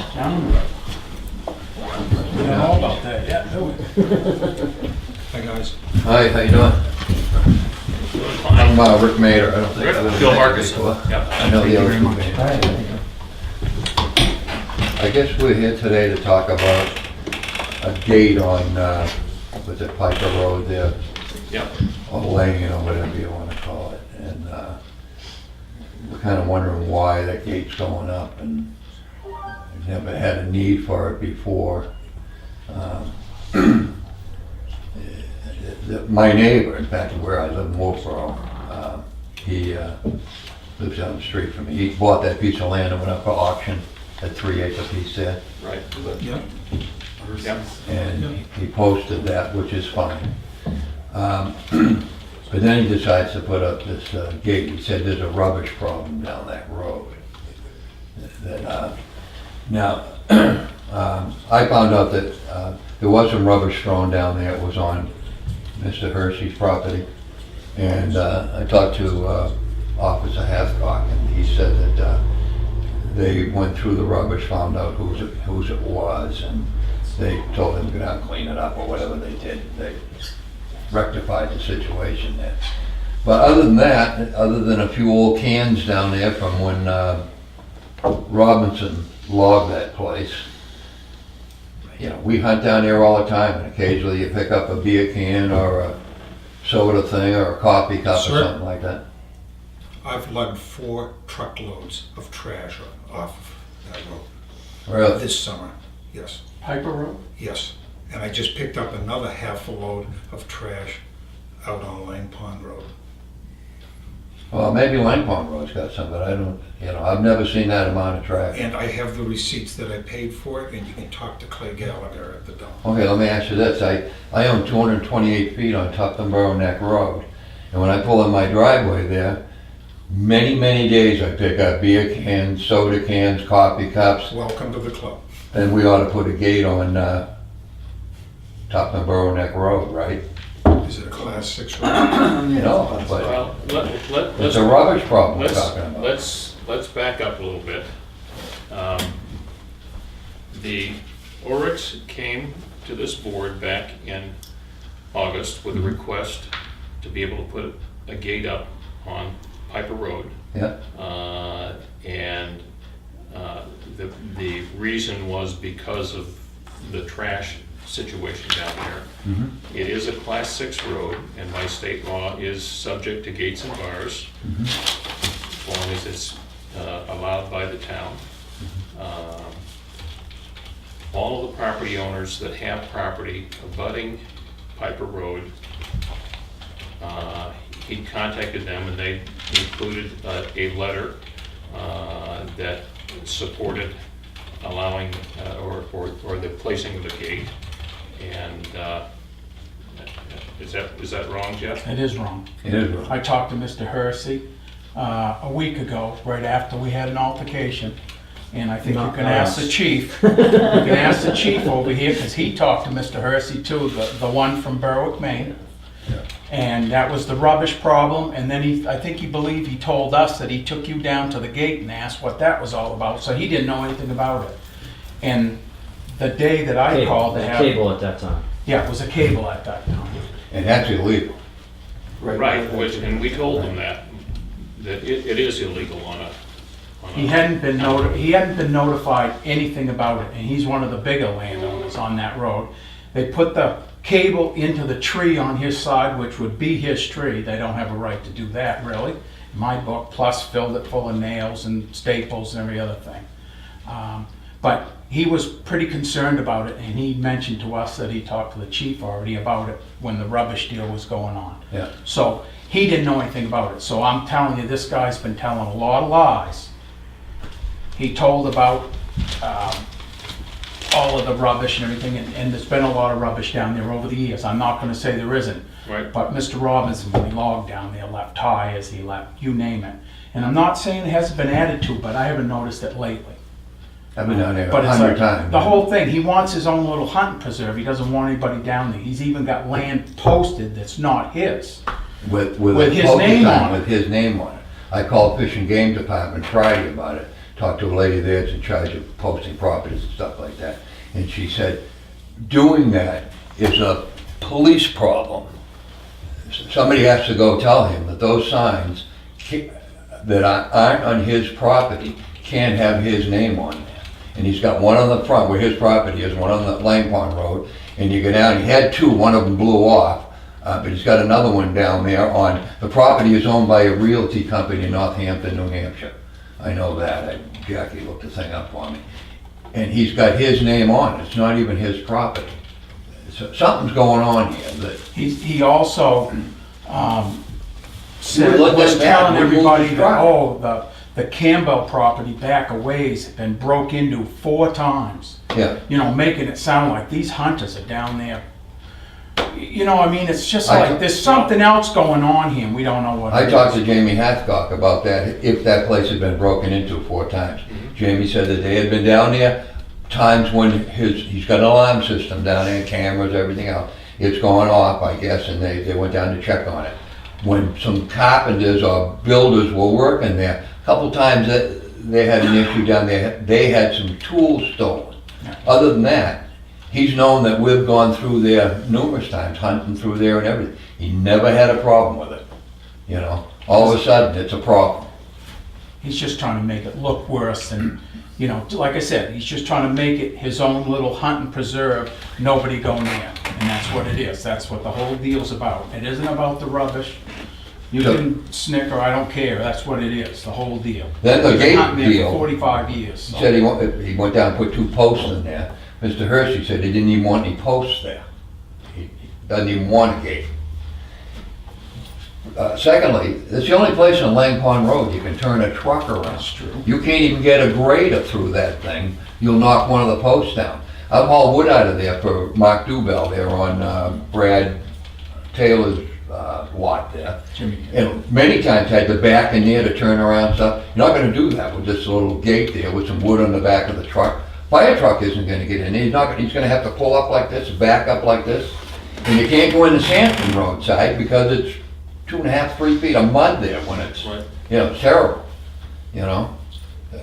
Just for the sake of that, it's worth something, you know? I don't see the reason it has to be gated. It never had a problem before, all of a sudden, Well, another question. Back years ago when that road was upgraded, Pelini Brothers did it. The people that had that lot down in there gated it. And they were made to take it down years ago. I'm just wondering, why was that? The gate on... There was a gate down in there years ago, right after they redid the road, because the kids were ripping it up a little bit. And then all of a sudden, they had to take it down. You know, if the selectmen. They have a take chain it down I the don't know end. what the deal Yeah. is. But it's at the end of the road on their property. Yeah, on their own right? property, Right. yes, but I'm Right, saying it's it a was private- up. It's a private road. Yeah, it's they're not the liable town for it road. if somebody Right. takes his head off or whatever, Right. they're liable. Yeah, well, that's another thing. What's the liability? Who's gonna get the No. liability? Now, here's another thing Wayne says to me, he goes, well, he said, I'll probably keep the gate open in the wintertime for the snowmobilers, right? Who do you think are the worst people that throw rubbish around, hunters or snowmobilers? Well, You ever see a bunch of snowmobilers stop and all have a beer and throw the thing in the woods and stuff like that, you know? Seen it many times. what I've observed in general, not specifically in Tuftonboro, is it's maybe 5% of whatever the population is that causes the issues, you know? So you got lots of people that are just doing fine, picking up after themselves wherever they go, not creating an issue. But you've got one or two here or there that are leaving rubbish behind, that are Yeah, they don't want to dump people tearing up like that. property and that sort of thing, and it negatively impacts it for everybody. Yeah. They came to us with a request to be allowed to put a gate up, and we granted the request. If the gate is not wide enough for travel through there, then it needs to be wider. It's 12 feet. Okay, one more issue on that. Yes, When the chief came down, yeah, what was it, a week ago Sunday? He had his truck parked right smack dab in the middle of the road, and he wouldn't even move it. Wouldn't move it. And it was still in the road when you got there. And it was still in the road after you left later. So, I'm just saying, there's an issue here, and it needs to be rectified. The next time, I'll move the truck for him. I know how to do that, and he probably won't like it, but I'm just telling you, if that's a town road, I got a right to go down there, and I'm gonna Absolutely go you down do. there. yeah. But somebody's better make sure they tell him he better not park in the middle of the road again and just leave it. He wouldn't even move it. That's why we called the sheriff's department. But it was still there even after Andy left, so. I went back later and still couldn't get down in there. It was still up there, so. So you guys are only going down as far as the chain, is that how it works? Is that chain not locked? We don't even go that far. We just kind of go down to the old, we used to call it the wood pile. There used to be a whole pile wood of pile pulp wood that there. got left there. And that's where we go, we start from there, and that way you're out of the way, you're not in anybody's way down below if they want. The class 6 is 1,720 feet long.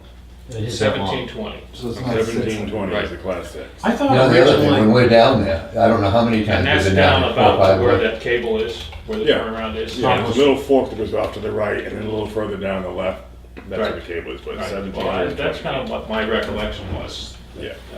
That earlier gate or cable, whatever it was, that was back just before I started, I think.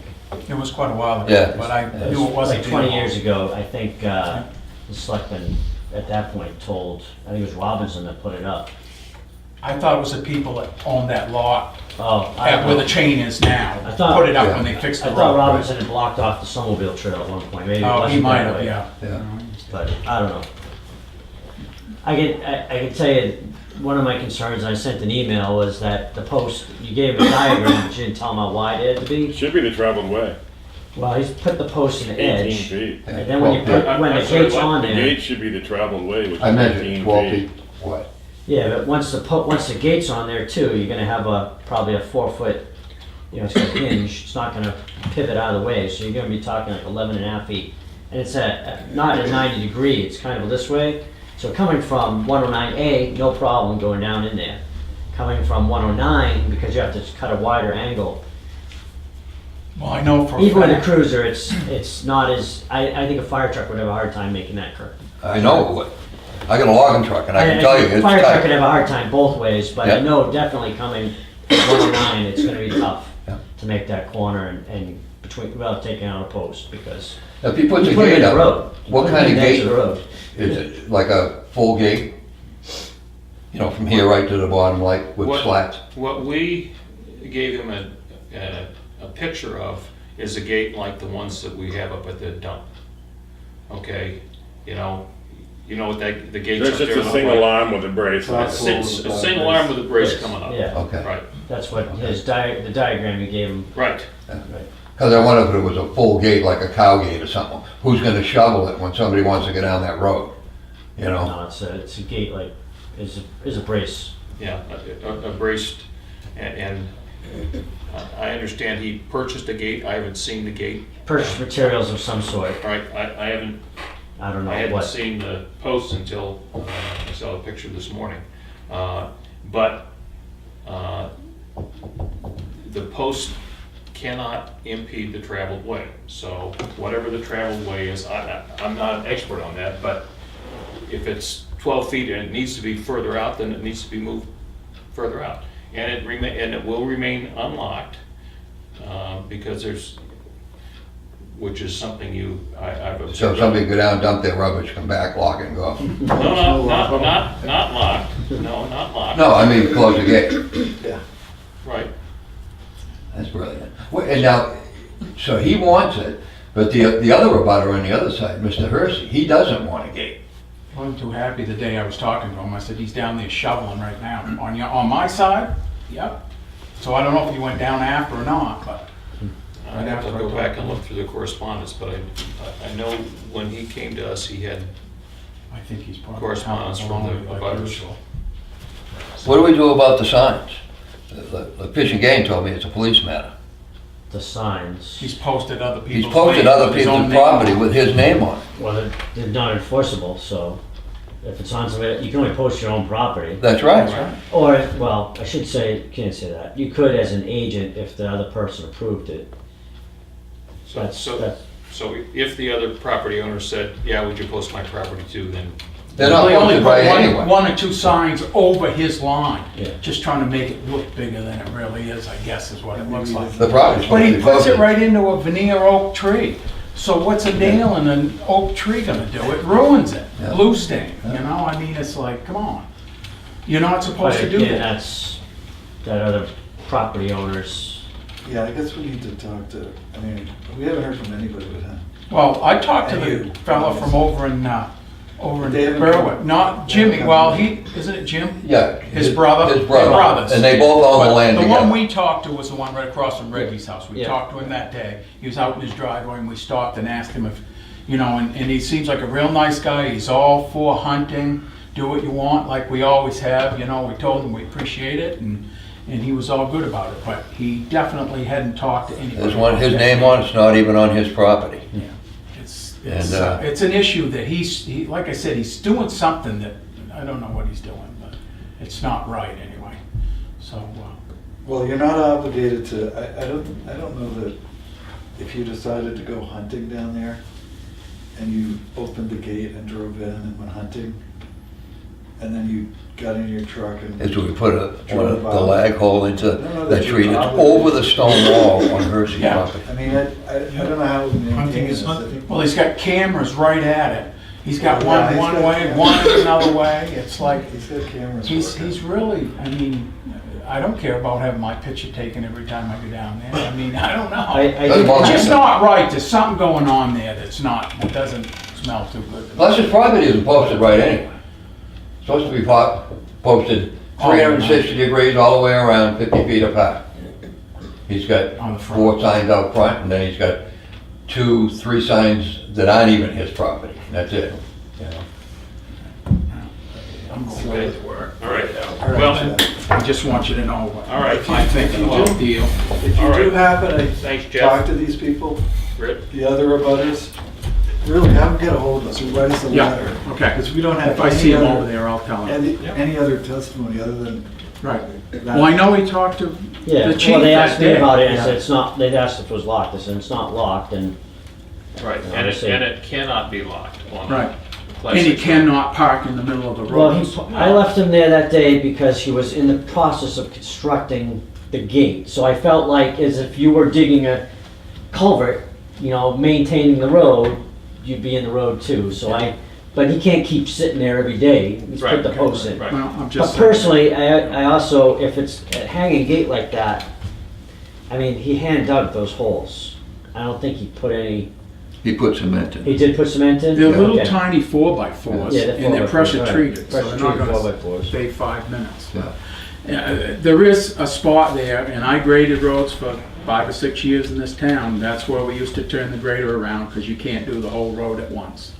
So that's, like I said, that's another issue, and Jim Beam can do what he wants, I don't care, but I'm just telling you, you can't Okay. turn the grader around with those posts. I call that a butters in, a realty They're out company and down in Flared Northampton. part of the road, And they don't you know know what I mean? anything You about just their can't- signs. What do I do, call you? Do you? I have All them right, write I'm them. write a Okay. letter to Thanks, the. Jeff. Thank you, us and the bye, selectmen. have fun.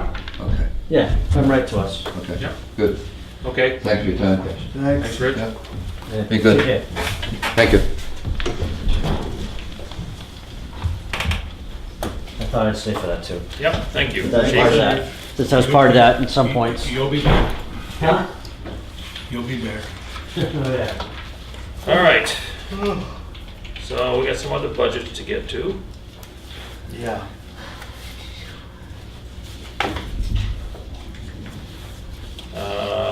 First one is 4153, legal expenses. All right.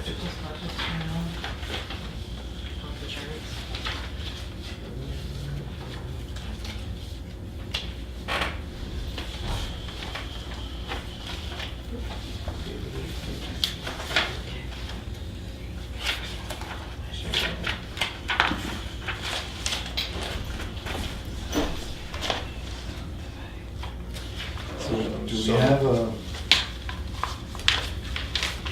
So what we have here is, CBA says don't budget them anything, but they've spent $1,600 this year. So that's a curious situation to me. okay, cemetery wants $1,000. And she's put that in, and Conservation, trust fund. trust, 1,000. Right, conservation wants 400.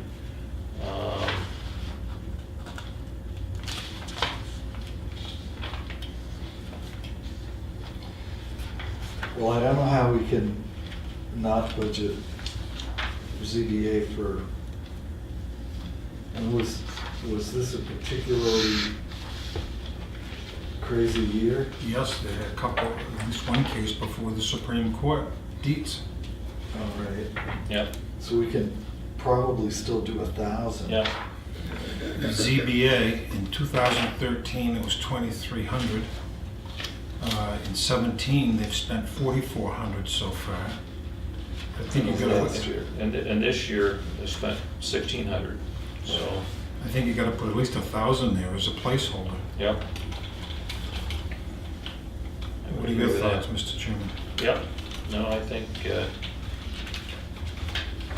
again, it's a variable, it depends upon what comes up, but to say we're not gonna budget any money, Now, on planning, yeah, when they do title searches and things like that, some of it is recouped, correct? Yeah, but it doesn't. yes, it gets charged, But we charged have to the gross applicant, budget. but we have to expend the money, up front, and, Oh, I would think there would have to be at least 2,000 there, or 2,500 at least. and we haven't, we didn't hear anything back from Leanne on that, apparently, Karen? On, I'm not sure if Diane corresponded with her. I think that she asked you, I think, were you going to a planning board meeting? I don't know, I remember that. What would she tell us? Yeah, I think it, I don't I don't know know that that she was Leanne's asked. I there, think but- it was just Does the Jack planning know? board. Not- I think one of the issues with that is Roger Murray's retiring at the first of the year. yes, he is. So she has a list of different attorneys for He'd us have to to use. Oh, recuse okay. himself anyway, and I am absolutely unwilling for Leanne to choose our attorneys. No, she's getting a list together I for us to know look at at. least 3 attorneys who are eminently qualified to do that, not in Tuftonboro, Wolfboro. They're not in Tufton Borough, they're actually Honestly. away. Yep, Yeah, And she's gonna give us that list, we just didn't do it last meeting. but Yep. Oh, okay, I didn't know about We're that. trying to get hold of them and get a price on what they charge, so we have something to go by. yep. Well, if we look at, Yeah, I don't know that you can get away with 2,000 or 2,500 bucks in planning. I don't No. know that. no, I was just throwing darts. when we look backwards, right? I mean, this year was a big year. The year before was 6,300. Yeah, And, yeah, a couple of short years, but yep. it's always been up in, Well, what happens is when the economy is lean, nothing goes on and you don't have any expense. When things start to heat up a little bit, then you you end up. should, as Lloyd said, you should recoup it. It's obviously gonna hit the revenue side of the balance sheet. Right. But We still have the gross. Yeah, budget. it's We need a to- it's a pass through, we gotta put money in. gotta pay So, for it. I am gonna suggest that we put $6,500 in there, which is a 6.5? 6.5. Okay. And If we have to readjust it, we can. if we have to going forward, before we go to the budget hearing, we get some better information, then we can adjust it. But that's about half of what we spent this year, and it's consistent with what we spent in 2017. If we, as I say, if we need to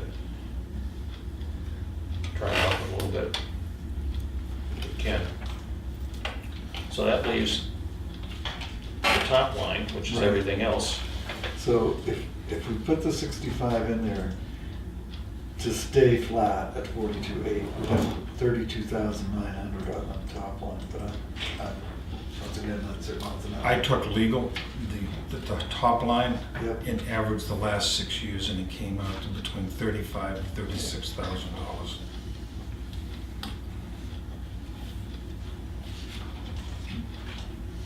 But we've spent 38 so far this year. Yep. And we have Have we three, gotten rid of some things that we won't have as reoccurring? we have at least 3 cases that are pending. Yep, not But that I'm aware of. one So, of them is moved into law. yep, But so And I don't look at. I'm gonna suggest we put $40,000 in there. yeah, I think that's a good round number. I'm gonna agree with that because the 3 cases I'm thinking of have had an opportunity to go to mediation and be resolved. And in the last year, they haven't been resolved. Right. Yep. I have no problem with 40. So that will give us a total budget of 4,990, or $49,900. Yep. So I'm gonna make a motion to approve budget line item, or the budget 4153 for $49,900. I'll second. Any further discussion? All those in favor? Aye. Opposed? Okay, motion passes.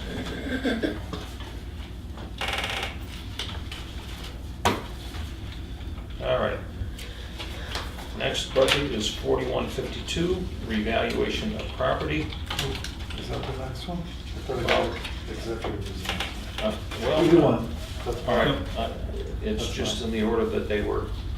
All right, Which one are you Okay. doing? revaluation of property.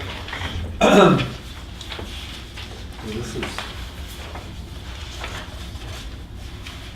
So, and this is up, it's double. because Why is it so high? Karen. There is an agreement in the signature folder for him to do a revaluation next year. So a full reval of the town? Can we bring that paperwork out? I thought we I were think it's doing, 35,000, I think. I thought we were doing partial revals. yeah. He's On probably page- here if you want to talk to him. On page 5, it breaks it down how much each year. Yes, it does. And then, but we do have here, 2019 valuation update from RB Wood and Associates proposal. And that's, Could we ask him to come down if he's here? So he's gonna do a statistical update for 37,000, and then a full update is an additional 50,000. That's how I read this. That's how I read it. Okay, I'll be With here. full field review within this time period. A separate contract. I'm here Wednesday as well. Okay? Do we need a full review? Guess it's all this one. Yeah.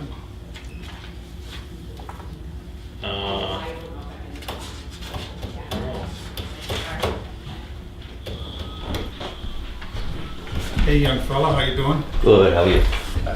Aye. So we had a question about revaluation for next year and trying to figure out how it all fits with the contract, and what's different from what we did this year. This year is your normal quartile on here. We're not updating values, we're just measuring and listing 20% of the town. Okay? That's what we're doing this year. Next year with the update. Do an update with a field review in place of that measuring list. I would recommend, because it's been at least 10 years since we've done what we what's called a field review.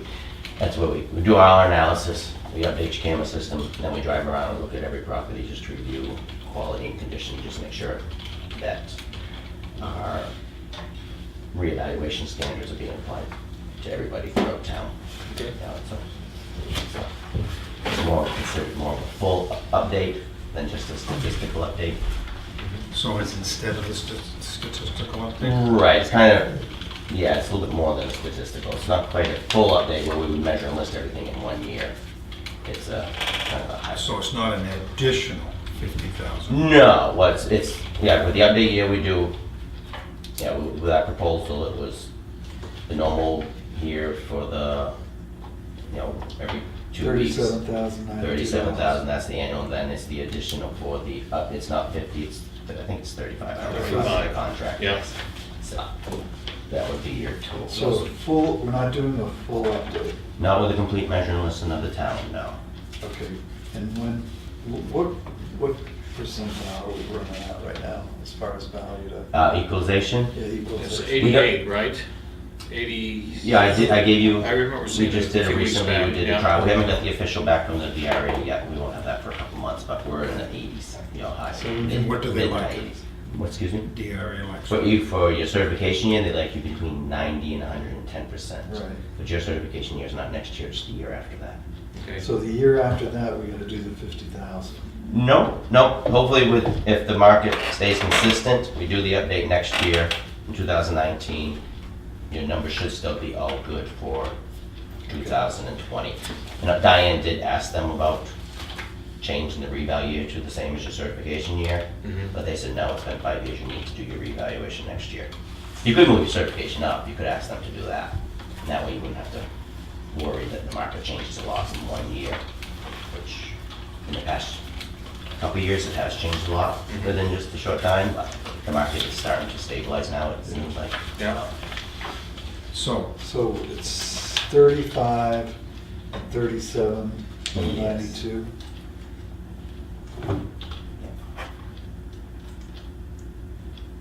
Yep. So it's 72,000, Yep. not 82,000. Well, but the other is for the utility stuff that we do with San Souci. That's another 10,000. Yep. Okay. And current use, I know Jackie and I disagree with each other over this, but establishing the basis for a change of use Land charge, use change tax. is that based on the sale price or based on what you do for market value? It depends. If the sale price is representative of market value and it's an arm's length valid transaction, as would normally be defined by the state, and oftentimes the sale price is, but not always, because sometimes there'll be something, for some whatever reason, somebody sold it cheap, or somebody was able to sell it really high, so that's, it's what is the typical market value of the property. I guess I disagree with you too. Okay. Because the buyer's willing to pay X, Mhm. regardless of what your assessed value is, Right. that's the value of the property to that buyer.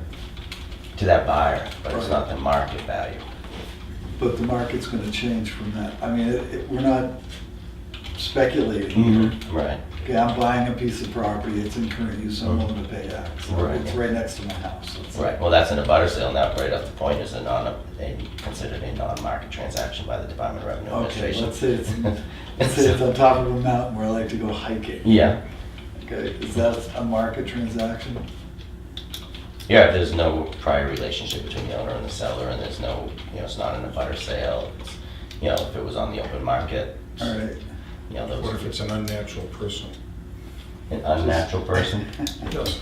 What do you mean? Alien. Oh, Legally, where I mean, I guess natural I'm talking people, about- corporations in towns are unnatural. oh, Yeah. right, yeah. I'm talking about the Wolfboro side. Right, but, yeah, You know, whatever the market bears, that's what they're gonna pay the penalty on. I mean, that's my position. right, Regardless- but it would not, to have them buy a piece, say, out here next to here, it wouldn't be the same.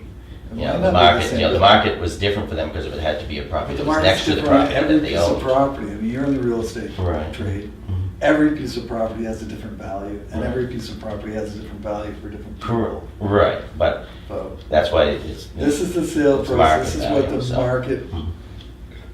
termed a reasonable transaction between two knowledgeable parties. Right, but because there was an abutment property, I don't know. that's that Yeah, disqualifies. So this is all- Because This is all case law, the right? buyer was looking to Expand. expand, and they had to expand for the property that was a button theirs, so that. Well, they and didn't. Technically, they Could've could be gone the other way. under duress. They weren't under duress. Well- It could have gone the other way. I mean, there was no duress in that purchase and sale at all. It was their conscious decision to move in this direction. Mhm. So, I mean, I don't mind losing one fight, but I'm not gonna lose all the fights. Mhm. As far as I'm concerned, they've taken it out of current use. That's the other argument I have with Jackie. And I read split opinions almost I mean, weekly. it doesn't need to come out of current use. It's out. Right, yeah. You know, Yeah, it's- It it's- did need to come out because they were using it for flood control, basically, it sounded like to me. but, Injection wells. Yeah. So the valuation has to change as well. For their use that they're gonna be using it Right. for, right? Right. So they have to go before planning board to get approved? They should. Yes. That's what we'd like to have happen. Yeah. Yeah, it's a change of use I in think, towns. I think actually it has to go to ZBA. Right, because it's low-density residential. Yeah. They're changing it It's- to industrial. Mhm, Yeah. yeah. But then we have to get into how to, are we gonna do a market-based tax valuation? Or how are you Well, gonna, what type of improvements are they gonna be doing to the property? they're gonna drill some wells and start injecting hundreds of thousands of gallons of waste. Yes, wastewater into there. So it's not just the cost of the pipes and the drilling. Mhm. That's not the improvement. The improvement is the use of the property. I mean, it's like building a shopping center, you know, Right. it's only 5 acres, but it's Mhm. worth a lot more money. Right, once it's developed out, yeah. So just things to keep in mind. Yeah, I mean, that's, it's gonna be a unique situation there with, Yeah, I'll try to get you some guidance from yeah. the legal end of things if we've talked about that. Now, is it, In your experience, is there another community in New Hampshire that's had a similar situation? not that I'm aware of, no, I've had communities where towns own property in other towns, but it's just Yeah. land along a river that they bought as a, it's a Or conservation water thing. sources. I know Concord's water sources. up Right, yeah, that's a Black common River thing, or but whatever. this is a little bit different where they're using it. So back to the revaluation. Mhm. Get an email from you here talking about having the tax bills be the notice. That is Of an reval. option if the town, Okay. some towns do that. All right, so we're talking about the ones that would come out next The ones that, June. they would know would be the, They're already it would be out. the December tax bills. Next year. When, yes, yes. Okay, So this is for. not. Right, for So the this in is, 2019, you're right, I go through and do all my analysis, I generate the new values. In the past reevaluation, we sent out a notice as to all the property owners saying, this is what your new assessment is.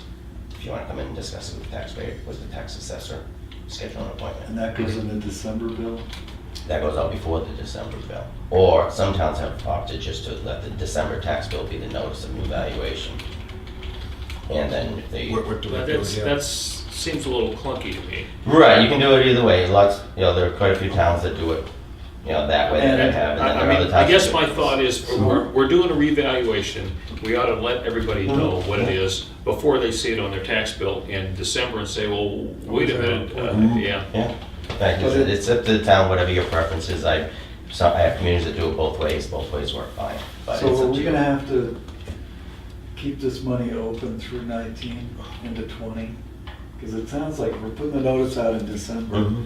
We're gonna be doing the work in 2020. You would do abatements in 2020, which is what would happen anyway, because that's when your The abatements. cost would come in. payment has it listed over 5 years That's for on the, page 5. right, that's for the annual work that I do for the year, which would be covered. In past years, I think we did the reval all in 1 year when I was on the budget committee, and I think it was over $200,000 in 1 year. Right. Well, that's what we're talking about doing this year, is doing a general reval. General reval, but without a full measuring list, which is Right. what he is talking about with the 200,000 plus. Right, and so if we send the notices out separately, it would be before we send out the December tax bill, Right, it right? would probably be in August. Okay, which gives people then time to come in Mhm. and see you between then and when the tax bills go out. Yep. Uh, Paint And- their houses black or some other. What's that? Yeah, and so it represents some additional cost because of another mailing. Right. Right, that But- town. An additional I mean, there's an additional $35,000 being spent Right, on additional work. And does that includes the notification or the? Notification is the town's responsibility according to the contract. so this is, So we basically need it's to- whatever, it's whatever Jackie spends twice a year now, she'd spend a third time because we're sending notices out to everybody. Right, it wouldn't be Jackie, it would Yeah, it would be be- Karen and Diane. Right. Oh, okay, We're gonna be Yeah. assessing agents. Yes, Yeah, right. so, right. I have a question. yes. The normal contract with you would be for how much next year? 37. $37,000 In the notes section. and $92. Okay? The 1/5 revalve is how much? The 1/5, the The reevaluation next Yes. year, that's the 35,000. Right, and that's not a 1/5. That's not 1/5, that's the value, that's the update. everybody. Right. That's Valuation 35. update Right, yes. for the whole town. Yep. And San Souci is 10,000, right? Right. I don't know what that is. Okay. Utilities. On San Right, no, I know. on San Souci, do you have any information on when those appeals will be done, or No. do you come I did see Chris Bolt Okay. last week, and we chatted walking toward the coffee pot. And I had a specific question relative to the telephone reval that hit this year. And he had some information. He was going to have the associate with him that handles that get back to us and make sure we understand. You don't do Basically, the assessment on the utilities. do you? No, I just, whatever we get from San Souci, I put into the system. Right. So, right, so, but the issue there is that, as I understand it, the towns that were involved in the test case with Fairpoint lost. And that's why San Souci came back and said for everybody, well, okay, this is not going, the test case went poorly, and so based on the ruling on that, everybody ought to adjust your valuation down to Right. to reflect what the court has ruled in a similar case. right, because he had given you two values last year. Yes, Yeah, right, that's what and he we said, Go let's be high. aggressive. Yep. And it went the other way, so now we gotta go back the other way. Yeah. But We had- he did say that the study committee on the utility valuation that just reported out back to the legislature recommended basically a hybrid between what we've done in the past and where the utilities want to be, which is paying next to nothing. So it's a middle ground that he was involved in the committee and thinks is a reasonable way to go. Not everything we wanted, but closer to us than it was to utilities. And it includes 2 features as recommended that are important. One is that it cannot be, that once it's enacted into law, it cannot be applied retroactively. You can't go back and say, oh, well, 10 years ago you weren't using this. And the other thing is that the law does not become effective until all of the pending appeals and litigation is done, which gives everybody involved great motivation to get it wrapped up so they can go to a new schedule. So the only piece, and it's a significant piece, that remains is the legislature has to pass it, and the governor has to sign it. And hopefully that will get done in the next legislative session, and we can get out of this ongoing litigation. loggerheads with the utilities. So do we have a full value on all the property in town? And camps and everybody? Well, yeah, that would be your MS1 value that would, Okay. Slightly under $1 billion. yeah, if you equalize Well, we it, can it'd be over $1 billion. specifically isolate a property and know what its current value Oh, is? yeah. Okay. How many hours do you work? How many hours here? Yes. Well, I'm here twice a month, Mhm. and then it's the measuring and listing, which is probably, So how many hours a month? probably between 12 and 16. And then that's times 12, right? Yep. And then there's extra work that you... Then is the field work for the measuring and listing of the 20% of the town. Okay, and how many hours? That's 600 odd parcels. That probably takes about 8 weeks of manpower. So 8 weeks of 42, 30, 320 hours, I guess. Okay. And then whenever they call me, or email me in between. Appointments, right? Well, no, just, she'll call me and say, I have this, or a question on this, or a question on that, or an email, or something, I'll take care of that. So. And that's, that varies depending on time of year, and tax bills, and all that kind of stuff. So. Good. Good. All right, Great. Thank you. good. Thanks, Rod. Yeah, have a good day. You too. Okay, so Karen, if we're gonna send out separate notice reevaluation, how much do we need to add to this $82,092, which would include running them off and, and the envelopes and the postage to send them to everybody? Well, I was actually thinking of that when you guys were talking Right. about that. So, I'm thinking that's like a postage line and an hourly line, like the time would come out of my regular salary, the postage would come out of postage, and supplies would come out of supplies. I guess I don't know if those need to be adjusted, postage and supplies because of it, but. So it's what, 3,300 parcels times approximately 50 cents, whatever a stamp is. Okay, so that's, 1,700 bucks. Things like that, those are the things Yep. I'm thinking of. Yep. Well, all I'm saying is, my opinion is we send out a separate notice. That way, it's not a surprise to people at the end of the year, and it just seems to, well, and the budget's name is reevaluation of property, so I'd be willing to make this $83,500. And put it in there. Put it in there. yep. 83.5. Okay. Yeah. I think we're gonna take something else. Well, and the benefit to putting all of that cost right in there is it doesn't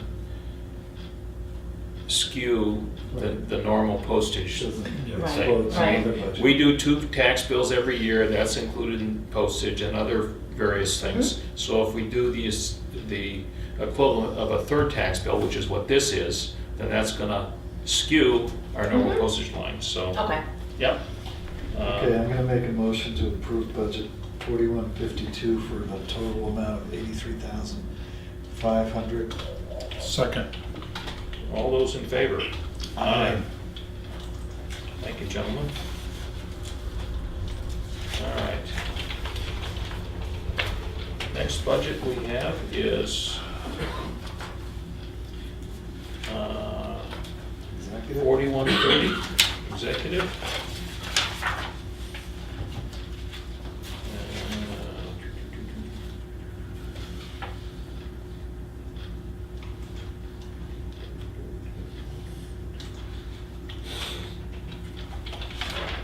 So moderator, Plus meetings. Yeah, so the $5,000 increase is primarily the administrative assistant and the administrative secretary. And the extra week. Right, Yeah. and an extra. yeah.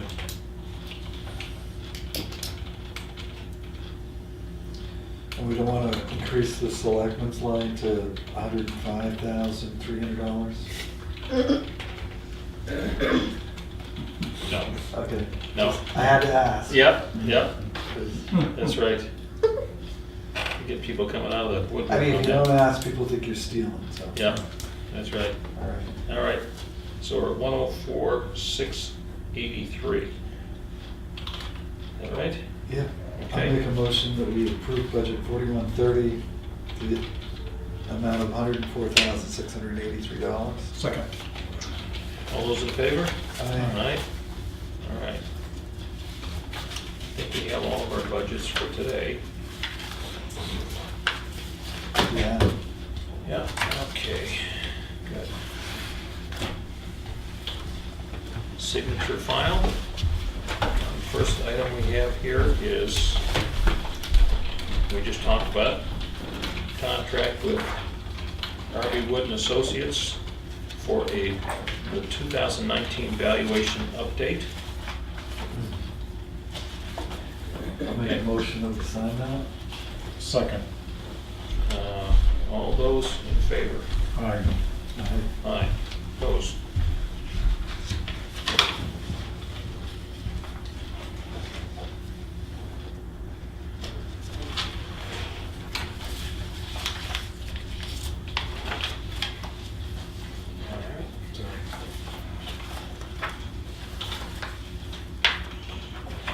All right, next up is an administrative abatement of tax on PID 42-2-14. And that is because this is property that belongs to the town. So I'll entertain a motion. I'll make a motion that we sign that. Second. All those in favor? Aye. Aye. Opposed?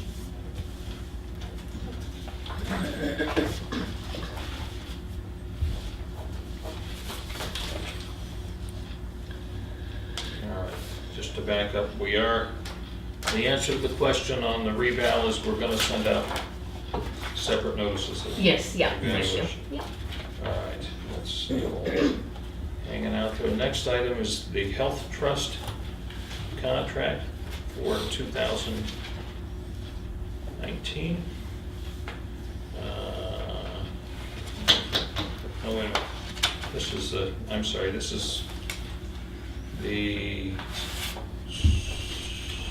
This is an authorization of designated key contacts for the health trust secure portal.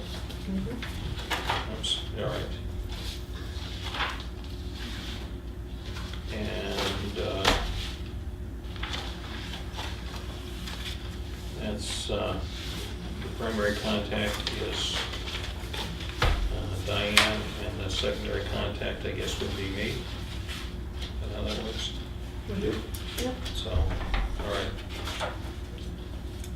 Any issues with that?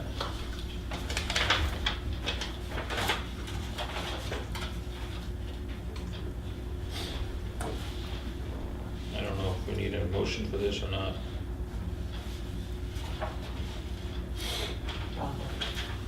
Probably. I'll make a motion we have the the chairman sign. Second. All those in favor? Aye. Opposed?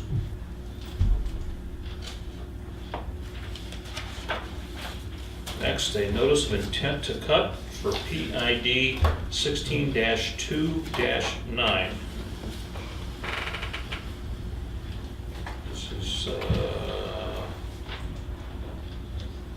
approximately 20 acres of harvesting on a 39.1 acre lot. I'll make a motion to sign that. Second. All in favor? Aye. Aye. Opposed?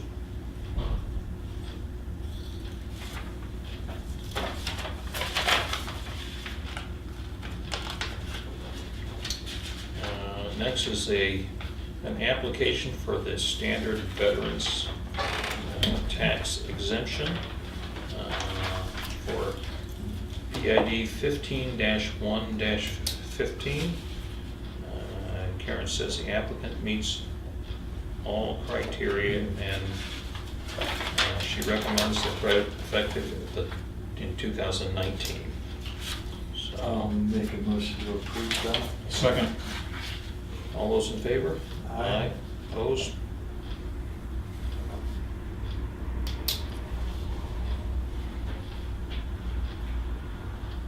It's nice to see people getting an early start. Yes.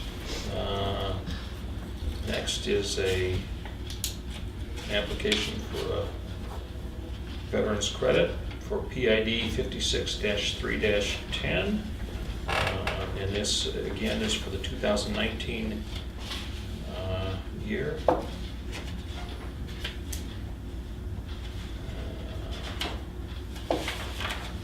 So this is somebody who moved to Tuftonboro in 2018. So, I'll make a motion that we approve that. all right. Second. All those in favor? Aye. Opposed?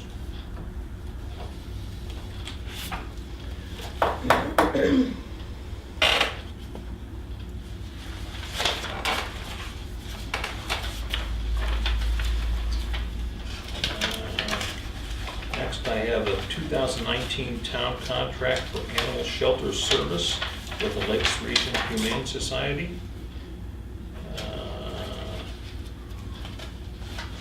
And this obligates us to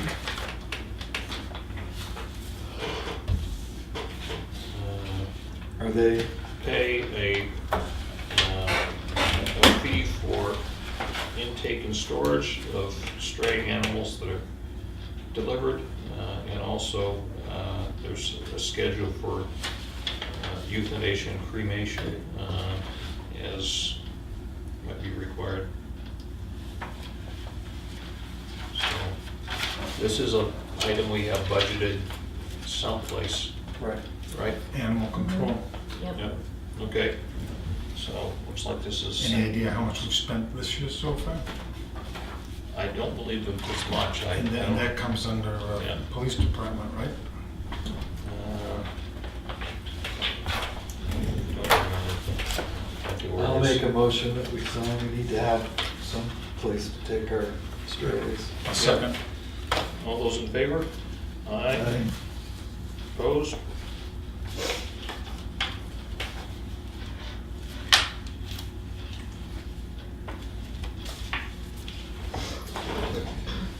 So we have to vote aye.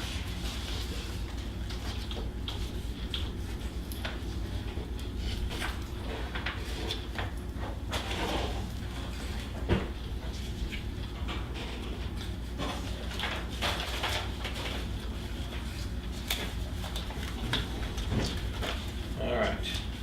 Next, I have an amended agreement between the Lakes Region Planning Commission and the town of Tuftonboro for completion of the master plan update.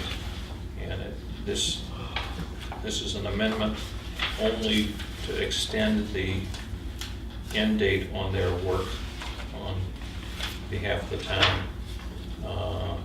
It extends it to June 30th of 2019. So it's the recommendation of the planning board. well, the recommendation is that we sign the extension. It was passed at planning board meeting last Thursday, They have a target date? June 30th of 2019. So my recommendation that we sign this extension and that we, in connection with this, encumber the funds that we have in the budget this year to pay the balance. Is that a motion? So moved. Second. Any discussion? Nope. All those in favor? Aye. Opposed? Motion carries.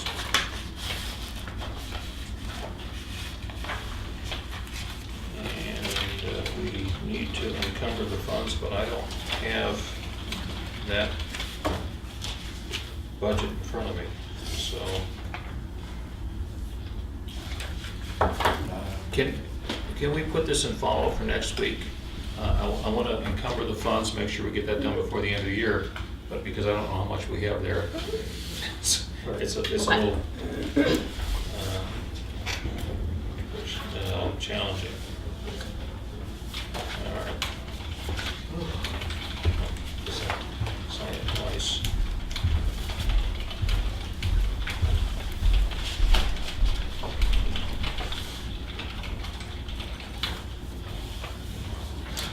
All right. And next is the contract with Normando for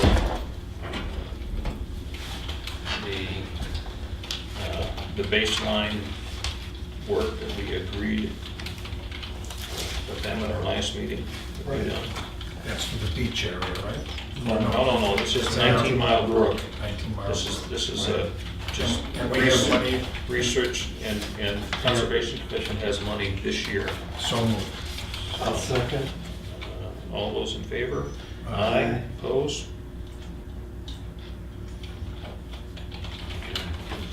They'll have that done by the end of the year, right? Yes.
All right, that's what we have for signature file today. Move right through that. Yeah. Okay, Selectmen's update. Who would like to go first? Well, I went to the budget committee meeting, Wednesday, it was. Thursday. Was it Yep. Thursday? And as I kind of touched on during the course of this meeting, there was one member who wanted to revisit the police budget. There was a little concern by the budget committee that they didn't have enough to do. The clock was running, so I think today we've given them a bit more to do. And the members who were there who had been at the CIP meeting, I thought the paving study was going to go to the CIP last week at that meeting, which they had on Tuesday, I think it was. But they didn't, if they got it, they didn't review it, so. I encourage them to get a hold of it and review it, because we're gonna choose a direction to go in. Right. And that's gonna change their calculations. They wanna get their stuff done by the 1st of December for other Yep. reasons.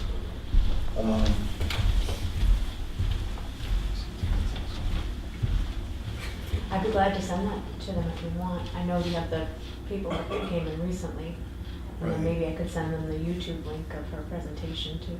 Right, that would be helpful. Okay. Yep. Because we haven't made a decision, but we're gonna make a decision, I hope, someday. Yep. Excuse me, okay. And I did, just the welfare case that we talked about earlier. It's not one. That's me. Okay. CIP asked for 3 pieces of information. And Karen, you were able to get some dollar figures for Sawyer Road estimate? It's actually, everything's in your correspondence folder, yeah, so that is up for discussion in the green correspondence folder Okay. next, yeah. Beach project in Union Wharf, right? RIB, Sawyer Road, and 19 Mile Bay is what I have. Okay, nothing for Union Wharf? Is that the, I think that's already in the schedule, isn't it?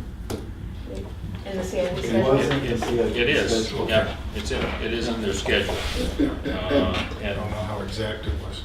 well, I'm not not aware. exact at all, it's just something that was thrown against the wall. And I will say that we are meeting with a contractor tomorrow. This is a contractor to do the permit request. This is not a contractor to do the work.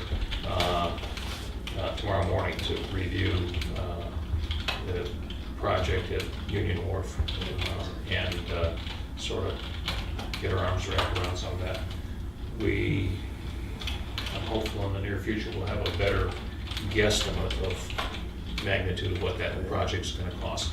But the important thing is we have money in the budget to get the permits done this year, so we wanna get that activity going. Once the permits are granted, they're good for 5 years, so then it's incumbent upon the governing body and the town to move forward and get the work done. Right. But the first step is getting the permits. All right, and there is some stuff in here that we'll get to momentarily relative to that.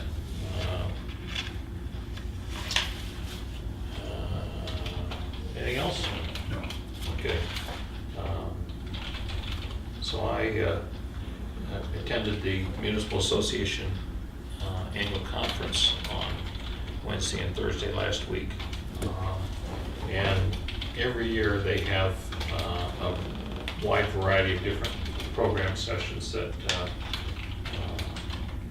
I always come away from with some new appreciation for some of the various areas. I don't know if either of you guys have ever been, but I would commend it to your consideration for next year. Generally, it's the second week in November. So, anyway, learn a little bit through osmosis in the process. Is there 1 or 2 courses you took that piqued your curiosity? Well, I sat in on an interesting session on junkyards, and it was of interest to me that a number of towns have junkyards and permitted junkyards, and I'm happy to say that we don't have any of those in Tuftonboro, and nor does there seem to be any real interest in having them. But what we have falls under what the presenter describes as junky properties. But based upon the presentation and conversations, the approach that we're taking to work with people to get these things cleaned up appears to be spot on. Good. There were a number of communities that were surprised at the idea that, as we do in Tuftonboro, you can require that vehicles be licensed. That although state law does have a provision for a certain level of unlicensed vehicles in a standard lot, local zoning does trump that, and certainly puts the town in a better position of helping try and keep things neat.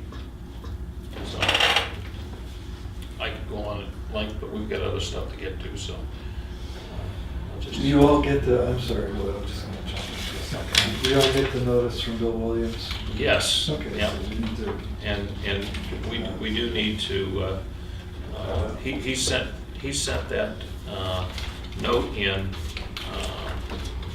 a number of weeks back with his final invoice, and it was addressed to us, but it got diverted someplace else. And so we do have a copy of that here, and let's see. And yeah, this was dated September 21st. And Bill says, after mowing old graveyards for 30-plus years, I've struggled a bit this year getting around to the mall. So the way things are going, this will be my last year. Sincerely, Bill. I know the note was redirected to the cemetery trustees because they now have fully grasped responsibility for taking care of that. And but certainly it's appropriate for us to send Bill a letter of thanks for his many years of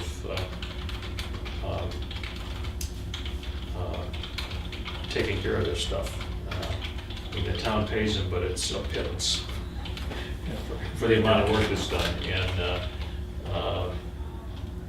he did, in conversation with me, express a willingness to make sure that whoever comes in to take over those were gets all- some of the knowledge that he's accumulated over the years. And, Said the same to me. and as you know, Bill's a bit of a storyteller, but not voluntarily. You ask him the right questions and you can get the information that should be forthcoming. So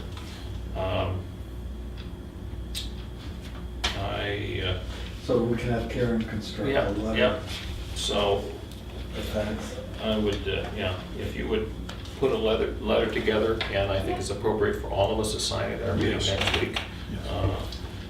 Yes. And we'll move it along from there. All right, let's see. So I in am course, joking Lloyd, I think. On the selectmen's report, I jumped in again, so. are you, I think you were through what you wanted to get. Yeah, I'm all done. Okay, good. All right, so open items, correspondence, we've got the roadside mowing for next year, road striping for next year. Those are both pending some investigation and further input back from the road agent. Received a letter addressed to me as chairman from a property owner on 19 Mile Bay who expressed concern about the potential development of Farm Island. I'm not going to read the whole letter, but the new owner of the 13-acre parcel on Farm Island apparently is contemplating doing some subdivision, and had reached out to neighbors. In this case, they're not in the butter because they're across the water, but to nearby neighbors to let them know what they were thinking of doing, and that generated this letter to us expressing his opposition to the subdivision. Specifically, what the island owner is apparently presented to them is that they would be looking to subdivide what they have into 1-acre waterfront lots for new housing on the water. Do we have 1 acre zoning? No water, I don't On think the so. island? Yeah, I think that's within our zoning, right? Yeah, So, We have 1 acre zoning? we do. Medium density residential, island and lakefront. 1 acre? 1 acre. My God, but can you satisfy the, can you satisfy the Shoreline Protection Act? I think, well, you got several things that operate in order And they to, got septic loading and water they have to do, and a shoreline permit, and then there's frontage restrictions, but they have enough frontage to make an actual 13 Right. lots. right. So this individual's concerned about high-density development on Farm Island that will deteriorate lake quality in 19 Mile Bay. Septic waste such as from dense development will add phosphates, contributing to more algae growth. Deforestation, removal of vegetation will increase erosion, add to organic material runoff in the lake, etc. So, the letter was addressed to me, and I will be happy to respond with a letter. We do have zoning and a process in place for dealing with subdivision, and the state has. That's exactly right, and the state has requirements as it relates to septic, to shoreline protection, to, you know, waterfront frontage, and all those sorts of things. And all this stuff is in place to provide a balance between development and adverse impact in the town. You know, it's, well, I'm sure it's nice to have an island that you're looking at that's just all wooded, doesn't have any homes on it. Belknap bought a third of it years ago because they didn't want to see anything in front of them, so they bought a third of it. Pie-shaped piece that faced Belknap. Mhm. Yep. Belknap bought that. So, at any rate, I will, Yeah, they have their appeals you that know, they can we, bring before the board, of the planning board. I mean, I applaud the island owner for reaching out to nearby people and saying, here's sort of my plan for what I'm gonna be doing going forward. And I appreciate that the neighbor is concerned. And yeah, it's gonna change the character a little bit. But on the other hand, the best way to ensure that a piece of property stays the way it is you own it, and then Right. then nobody can change it. So, Chase Island is kind of the same way next door. I mean, Chase Island has 26 properties on it. all the way around it, yeah. Yeah. Yep. And those have been developed over, what, the last 30 years? something like Quite that. some time, Yeah, so, at any rate, if that meets with the board's approval, I will respond. Yeah, sounds good. Uh, Sounds good. All right, the next up is a probable cost estimate for the 19 Mile Beach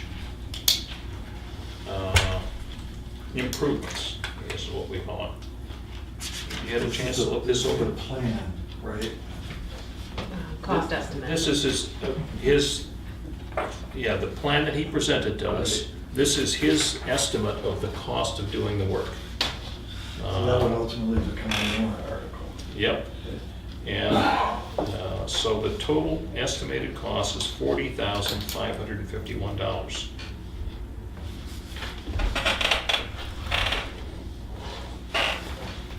So, and this was an item that CIP was asking about, I believe, right, Karen? That's right. Like, okay, so what's going where? I don't know if you had a chance to review it. I looked at it, I didn't really review it, but I will. Yep. Are we voting on it today? Or are we just gonna vote on more articles all in one go? Well, I think we ought to assemble and vote on the articles as a group, if not all at the same time, Yeah. in close proximity. Also Again, let the CIP make their recommendation. Yeah, and I guess my first blush is 40,000 was more than what I expected it to be. I don't know that I had a huge expectation, but Well, a lot of it's the retaining wall. yeah, yeah, And, it is. you know, that's not cheap.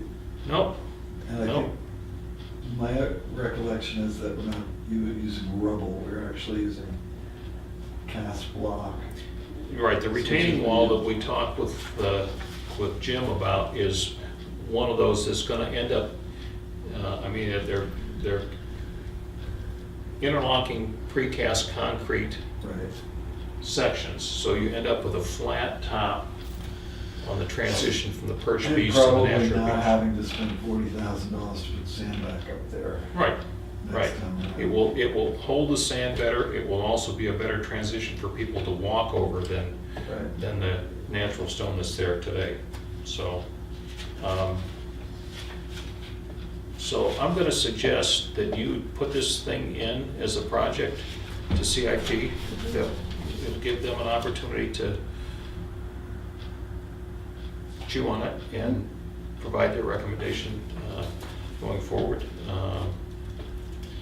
This particular work is, in my view, one of those things that helps to preserve and enhance the lakefront and the water access areas of the town that are used not only by those of us that live here year-round, but by our summer residents and visitors in the summertime. It's also used in the winter. That's Yep. the ice fishermen. and Yep. I think there's a couple of events in the winter. So can you put a project in Yeah, definitely. with Yeah. this? And there may have been a placeholder in there, I don't, No, there isn't. okay. And I think my next sheet is questions about the other ones, right? All right. Let's see. Oh, all right. So the next is an email from CIP regarding the RIB study and Sawyer Road, and we just talked about the beach. So RIP, So- I don't know if I just put the remainder of what's due as a worst case scenario, like that kind of thing. And Sawyer Road, we've got an estimate on An old one, Yeah, 15,000. You. from an old warrant. All right. So. That's two coats. Hmm. That's two coats. Preliminary coat Yes. and the second coat. Well, and my thought is, we tend to do those in 2 years, but we can put it as an article in the warrant as a non-lapsing, so that you do the first coat the first year, you already got the Yes. money there, you do the second coat the second year, it's all done. Well, there's Doesn't, gotta be some grade involved as well, so. Right, we don't right. have to change. So yep. Absent any better information, I would put it in for 15,000, and it's a placeholder till we get better numbers. The RIB, the $41,255. Some of that we're spending this year.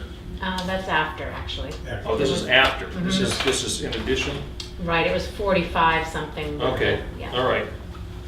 So, but part of what we're gonna get out of the file review is a revised Right, Figure. right, so that'll change. suggestion. So, I guess my thought is put a project in for this balance, and it becomes a placeholder for what we're gonna need. It's nice to go to the public hearing and say, we only need 32 or something, or Yeah, whatever. well, We did this with the Sodom Road Bridge.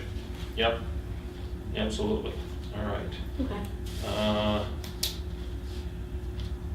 Next up, we have the preliminary job description for a Parks and Recreation Director job.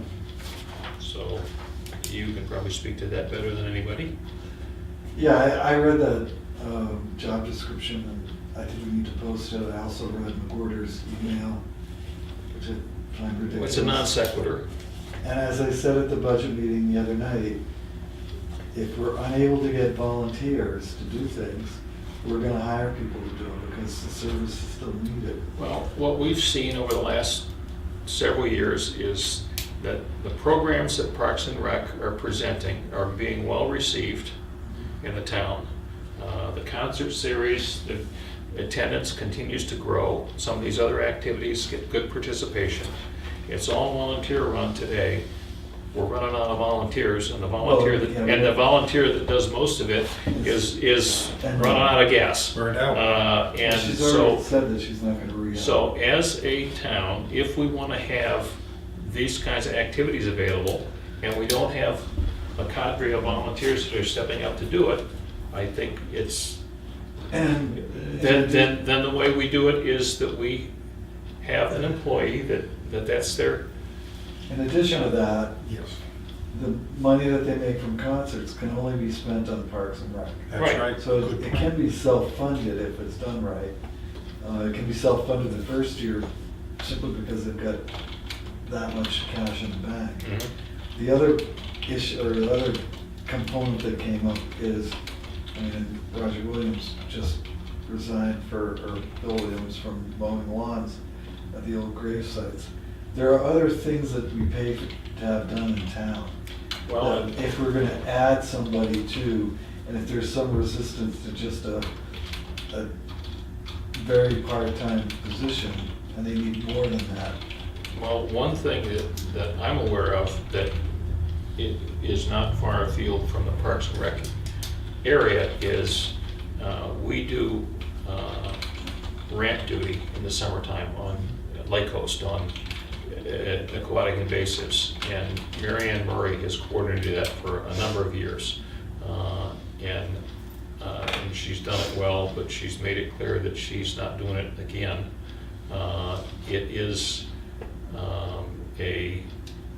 something that could lend its, because it's coordinating some seasonal part-time employees that man, it would fit well with somebody who's a town employee that, Well, and it falls under recreation. yeah, it absolutely does. So, There certainly is a nexus there.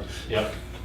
So the idea that adding a person, and as I remember from the budget process we were going through, it's adding part of a person, because part of it we already have in stipends that we were paying to somebody on a seasonal basis. So we're turning this potentially into a year-round position.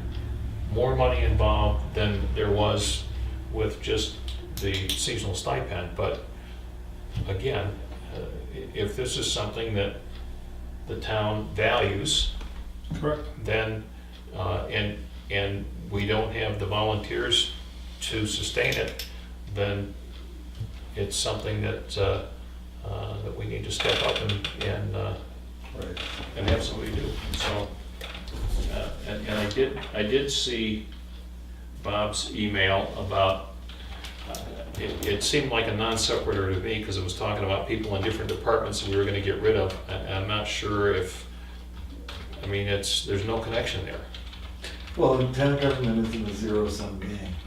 You know, if we, it's always evolving, whether you like it or not. I mean, maybe we will get rid of somebody here and add somebody over there, but it's in the evolution of managing the town's affairs. It isn't, as I said, it's not a zero-sum game. If I'm gonna add somebody in Parks and Rec, I gotta get rid of somebody over here. That's not how it works. You know, It's how do you afford to do where are it. the needs, and how do we adequately meet the needs? Right. And so, And taking advantage of opportunities. yep, absolutely. Okay. Email on news from LRPC for the Selectmen. State retirement program, I'm not gonna read all the way through it, but just trying to heighten awareness that as state participation in the retirement program funding changes, that it presents some challenges to towns. transportation projects, the TAC is developing a new project plan, and I think we have projects that Mark has been engaged on submitting to them, right, under the 10-year plan. Attack, yeah, the two intersections.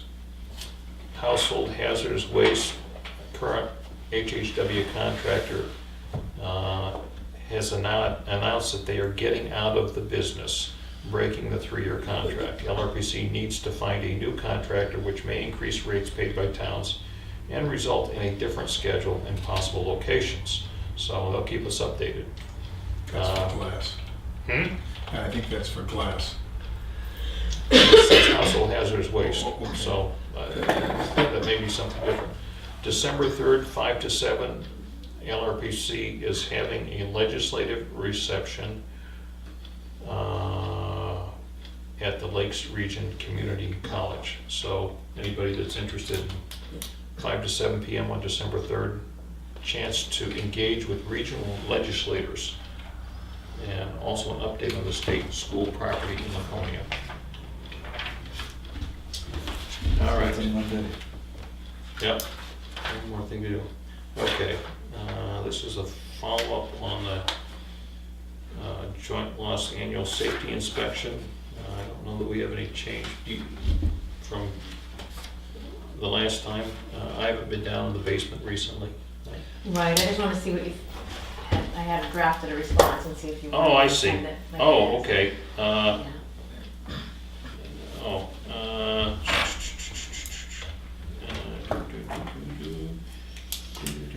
Yeah, so that's taken care of.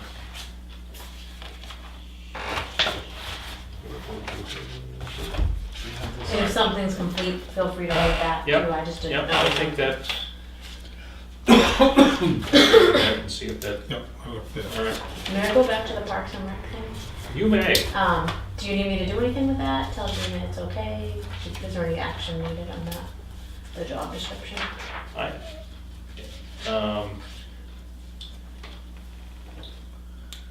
I think that I think it's, for posting, that's fine. I mean, it's- obviously, it's gonna change when it's they come fine, in. it's fine as a start. Or- Yeah, and again, we're not gonna post it until it's funded, right? Or were you thinking that we would advertise now? I think we should start advertising. I mean, we're gonna lose Gina in the spring. Right. Yep, She said she'll serve until June, Yeah. Well, when that term is over, but she's but part winding of down. that, yeah, Right. part of that is gonna be bringing whoever we get up to Yes. speed, plus getting the word out. I mean, I don't mind waiting. I don't wanna wait until, until town meeting. I mean, if we can get the budget committee and us to agree on the budget to go before town meeting, And Then we're then I fine. think, That's I right. think then we Okay. can advertise. Yep, that's All right. that's reasonable. all right. So go ahead So- and post it as it is? Okay. Uh, Excuse me.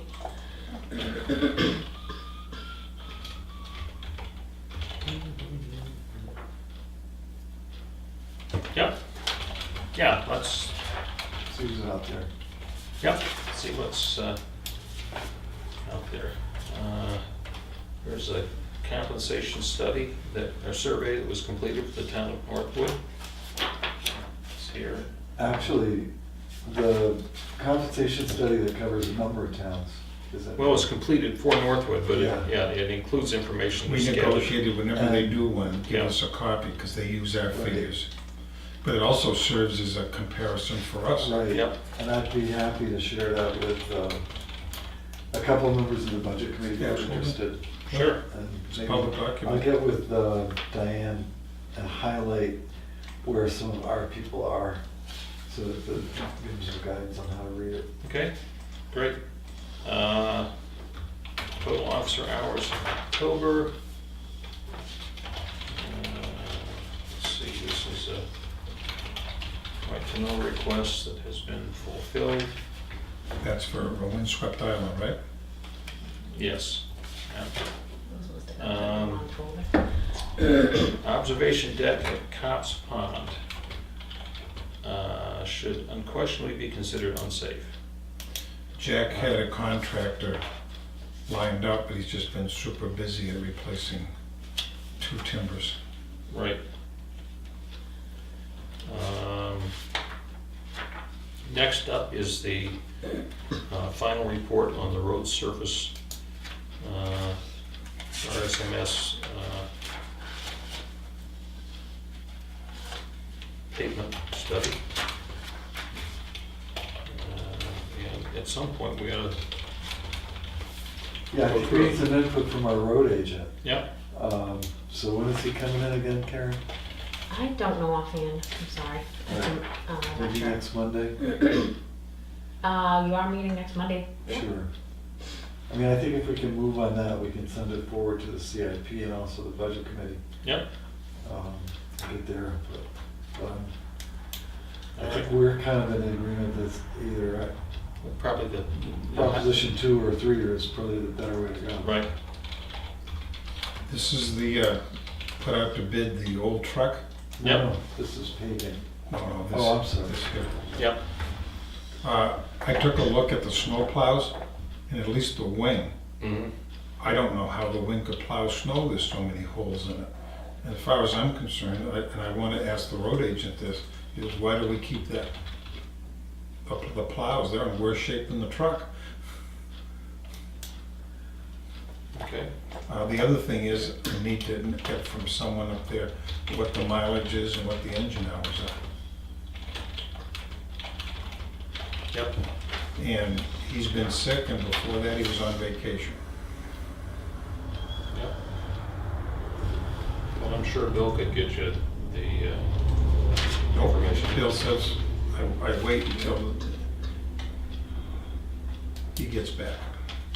And I asked him about the park benches a couple of weeks ago. Nope, wait till he gets back. Okay.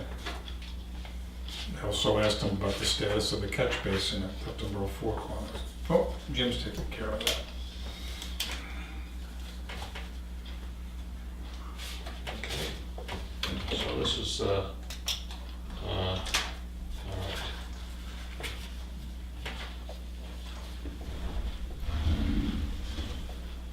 This is, I can explain that a little better if you'd like them. you can explain it, good, because I'm having trouble. Well, Lloyd and I sat together and did the draft ads for the plow truck and for snowing. Yep. Snow plowing, excuse me. And we can send that out if you'd like, or maybe I can just call surrounding towns and ask the hourly rate. And the funny thing is that email separately came in, has nothing to do with Custom Borough, just like a general email that we get for people asking questions. Mhm. And they asked something similar, and you can see that someone provided some answers on an hourly rate Uh-huh. for snow plowing. Okay, this is from, With the town's current rate, when Jim was here before, I asked him, what is the current rate for a truck operator with a snowplow? No, for his new 6-wheeler. Did he say $82 an hour or I honestly don't know. $88 an hour? I thought he said 80. So whatever the schedule was that he gave us back in, whenever he became Yeah. road agent. So, So does this give you a market rate? Is that what that is? From one town anyhow. Yes, yeah, they break it down by half increments. yeah, I just didn't know if you wanted to go out like a bid or just me to obtain some information. yeah. What, I think it's 82 something. a 6-wheel truck with plow and wing belonging to the truck owner is $87.75. And I think, yeah, so. And a 10-wheel truck? Hmm? 10-wheel? He doesn't have a 10-wheeler on it, so. Is that Jim's schedule? No, this is from another town. This is sent through by Hampstead. Yeah, they asked a question just like you. They wanted to know what people were charging. Right. And it's like just an What's the email thing, market has rate? nothing to do, didn't even have anything to do with your discussion, it's just a Right, separate but- thing. What's interesting is their response breaks it down. For example, the vendor supplies his own gasoline. The vendor supplies his own repairs. Remember we Yeah. asked that question when the road grader had something break on it, and we got billed for it. So, It's an Yeah, interesting yeah. document. well, here's, the question was raised before, all right? I believe Jim said that the rate that he will charge the town is the same as he's been doing since 2009, whenever it was he took over, which was $80 an hour for the big plow truck. And so if we put this out to bid and the answer is $95 an hour, then does Jim charges $95 an hour as opposed to what he's currently charging us? I mean, the other, I guess if we want to follow that all the way out, Jim tried to do it at one point in the past and decided it didn't work financially for him to do it. Six-wheel truck, Yes. right? Yes. Okay. Right. And he established some rate. I don't know how he established the rate, but that was my motive for having it out on the street, is to figure out what it costs to do it, because the market's going to tell you more or less what it costs. And I don't know that Jim has done the calculation to figure out what the cost is. I mean, he went out and bought a truck, so I don't know if that's any reflection other than he's got really good credit. I mean, I don't know that he actually did the calculation to figure out what he should be charging. Well, I mean, we can let it go at $82 and let the thing ride, but I'd rather not get into a situation a year from now of him saying, well, I know, it's just not working out. I mean, What I'll do is, it just pushes it out. I'll work with you, Karen, on that, okay? all right. So we'll still send out the RFP, or? What I would say is put the bid out for snow plowing, the six-wheeler, include what the current rate is for the town. Yeah. And this is for the fiscal year 2019. Yeah, we can give him any rates, but Yeah. that's up to you. No, ask for rates, I think he said. Oh, yeah, ask him. Yeah, yeah. I'll only, I mean, I see the state's doing it with private trucks now. I think they're less than $82 an hour. I'll go ask them. State? Yeah, you can yeah, ask the state. find out what the, Yeah. But I agree with you that we need to know what it costs for snow removal. Now, if nobody, including Jim, wants to provide a six-wheel truck, then we've got to go to phase option 2. yeah. Oh, excuse me, is the thing for the highway truck fine to go out in the paper too after we get the information? Lloyd was gonna look at, Yeah, he's gonna get. The I rest is need fine. mileage, engine hours, and I want permission to get rid of, with Jim's permission, the plows. well, it Okay, I just depends wanna on make his sure it looked plows, all if he wants to keep Yeah. them. At least one of them that I looked at is, it isn't even junk metal. It's There's always metal. Yeah. All right. Real junk. Finally, CIP would like to present their report on December 11th. This would be to the Budget Committee and The select. the Selectmen. All right, so I think we make sure that That's a that's. Tuesday. a budget meeting. That Yeah, is it is. a Budget Committee, yeah. At what time? Doesn't say. So, 6 o'clock, 6:30, somewhere in there. I think sometimes they meet a half hour early just to Yeah. talk about things. So Tuesday, the 27th, we're gonna meet, the budget committee's gonna meet, and then the next meeting after that is the 11th. Yep. And is it next Wednesday? I can't remember for the CIP meeting. Yeah, it is, the 28th, yep. all right. Great. So, get back to my agenda here. It's a full day. You wonder why I wanted to raise on that selectman salary. Yeah, Working me to death there. Oh, Diane wanted to talk to you about health insurance. yes, we need to do health insurance today because Yep. Yeah, Health Trust needs and it's- an answer before we meet again. As Teresa reminded me on Thursday. We're running out of tape, gentlemen. Good. Okay. That's good news. Almost done. Good news. We Is still there have, actually tape in there? Or are you just using a figure of speech? Figure of speech.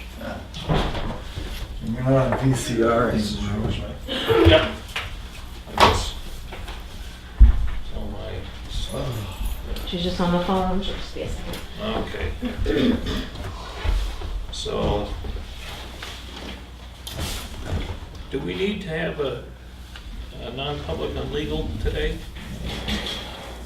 It's in the folder marked for non-public, you can tell me what you think, but I think that you should. I looked it all over and I didn't remember Do we have to anything that was make a move? Yeah, I think you might wanna. Do we have to make a move on? on this thing.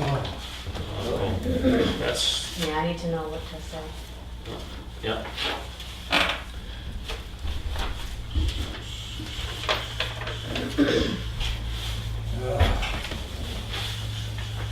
Reading this backwards. Where does it begin? Oh, the email, the most recent thing is the first, so then you, Yeah. yeah. Yeah.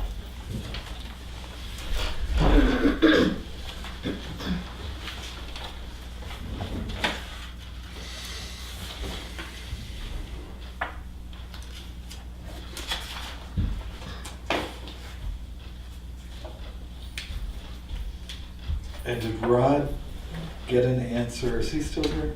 I'm not sure. I'll go check.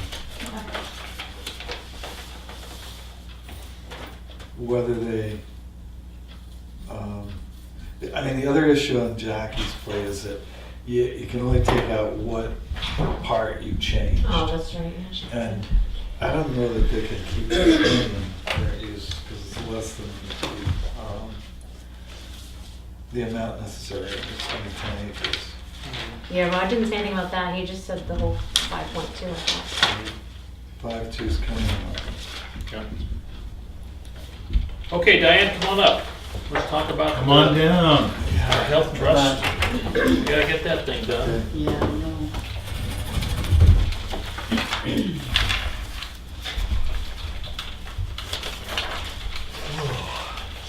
Okay, you have the floor. Well, I provided you with a spreadsheet, a revised spreadsheet that includes the 2 additional plans. And you also have this summary that Teresa provided at the last meeting. And what I did is I wrote the numbers so it corresponds with the spreadsheet. Number 1, number 2 plan, and then Yeah. down here, you've got some plans down here, 1, 4, that are under these types. Prescription Yeah, it's the options. prescriptions that Right. differ, right. Right. So, and they entail a different premium amount, so as I said, I included them on the spreadsheet, so you could follow it better, So- to figure out what the total cost is for the year. So if we stay with exactly what we have in 2018, then the cost goes up by 54,000. Is that right? Is that what I'm reading? Yeah, that would include, we're making an assumption that the We- full-time. we're, Yeah, okay. you can't leave that out. No, I know, that's what I'm Okay. just saying, that's why I put it in there. Right. You're right, we can't leave that So, out. all right. So we had $279,023 budgeted for 18. And You got how much budget? 279,000. Yes, 10,000 of that is for the waivers, for those who are Yes, not right, taking it, so. right. But we have lost one waiver, have we not? Correct. For next For year, yeah. 2019.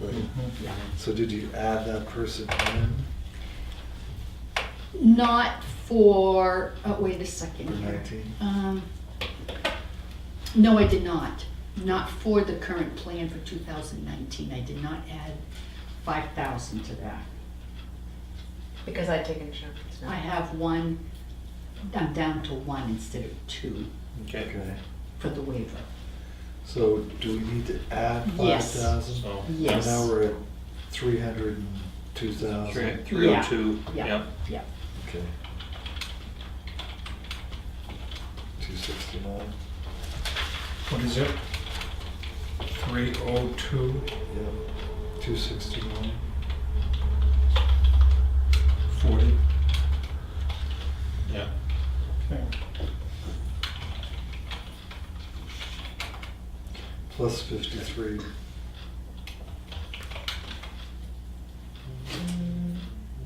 And the other ones that we looked at, those really don't apply because we don't have the site of service, which you've got out here.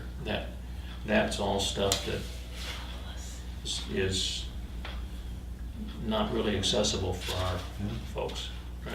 Well, Sorry, that was rude of me. the site of service, the employer can only contribute 50% of the deductible Right. with these site of service plans. Right. Right. That was the difference. So if we jack Well, the but deductible up, the other difference is that the site of service providers are very sparse in our area. Yes, that, Right. we So come to see that's, that. I mean, that's the more important piece, as I view it, is that if you want to deal with the plan providers in site of service, you have a much more difficult time doing it living in tough, The low country. right, because there just aren't. Most of it is concentrated in the southern part of the Yeah, state. yeah.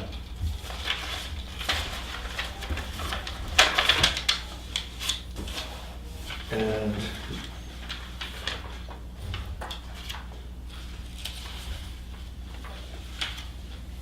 Excuse me, Chip, the thing that I was gonna tell you was that 53 was showing you the difference, not adding it to the number you gave. Huh? When Chip was adding, if I understood you correctly, you were adding 53 to that. No, we're- Yes. yeah, that is, she's just showing you that's the increase. You don't add that. The total would be that. Plus 5, plus, Correct. You have to, Correct. right? wait. But you got a new hire. That- Is that how you did this, Diane? This is like the difference? correct. Yeah, I just wanted you to know that it wasn't, okay. Yeah, Okay, If we went with the current plan, so the that's, health insurance line would be 302, 269.40, correct? Correct. Yes, okay. that's correct. As opposed to 279, so, no, plus you gotta add the 25.6. Yeah, you gotta, So, that's Oh.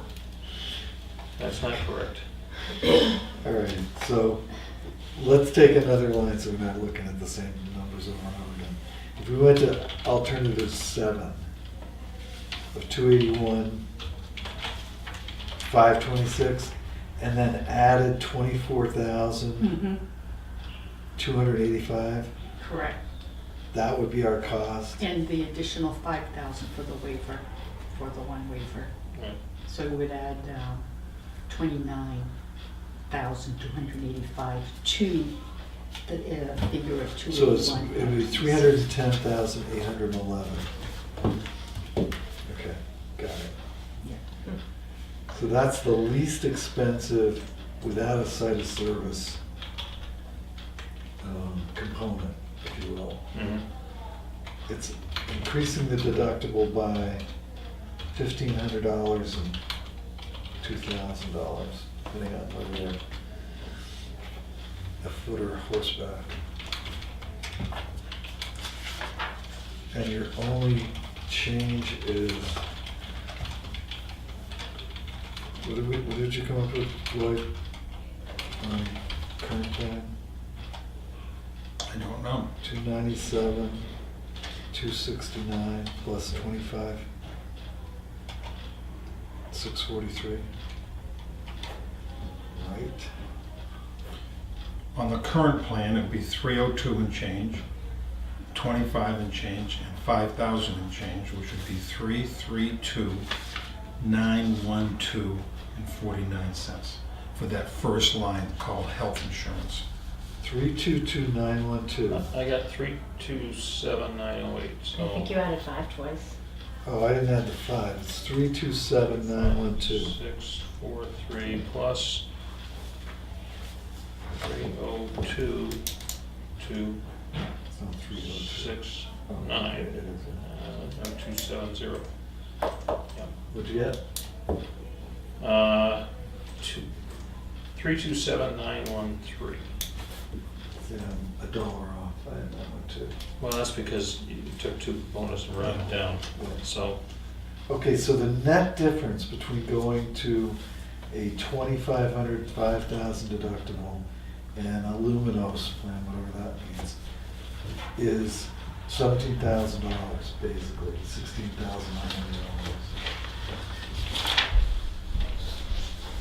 Thank you. That would be, Just fixing that Okay, number. thank you, chief. go fight some crime, buddy. Yeah. And in addition to that, I think now we've jacked the deductibles up, do we have to accommodate for that somehow? We can't, with the Luminos, I think we can put an unlimited amount of money in a health savings account. Is that correct? Correct. Right. Okay, so we can put the money in and save the money.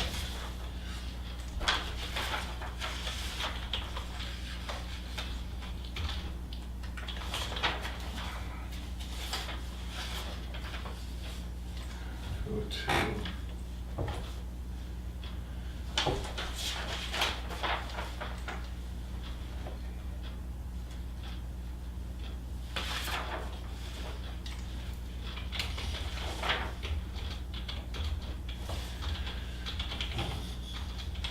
How does that play out? 224.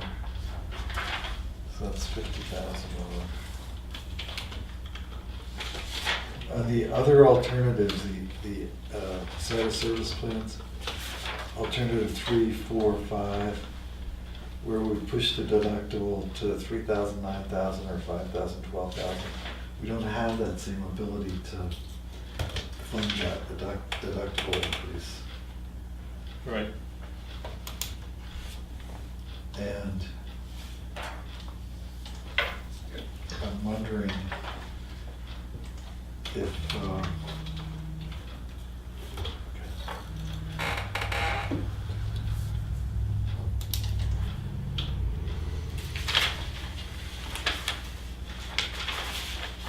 Excuse me, I gotta go get another piece of paper. and we had two, I'm sorry, maybe you can answer, Karen. Did we have 2 people who were getting the $5,000 last year? That's Yes. correct. One this year. Oh, in 2019, that'd be one, Mhm. yeah. And was that included in this 279 figure? No, you have to add 10 to that. Okay, so that's 289. Correct. Okay. Excuse me, no. Add 10 to her spreadsheet, excuse me. You are correct, the 279 includes that, I'm sorry, I was thinking of that sheet. Yeah, okay. So that's 10, 8, 8.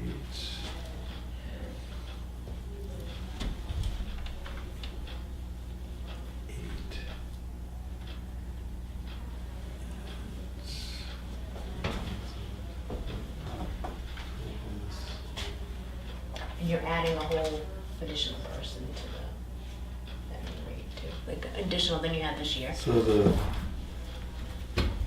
the net difference I'm coming up with is $15,000. You know, and you know, looking at the luminous, if you want to do an HSA to make it to adjust for the difference in the higher out of pocket, Right. you got to add $14,000. Actually, $28,000. $28,000. So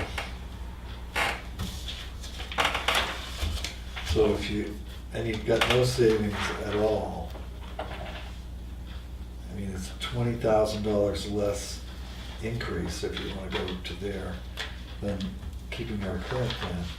but if you're gonna add 17,000 or 24,000, go back to where you were. Right, Um, yeah. Yeah. Medicare for all. And then we're gonna solve this problem. I'm in favor of keeping the plan the way it is.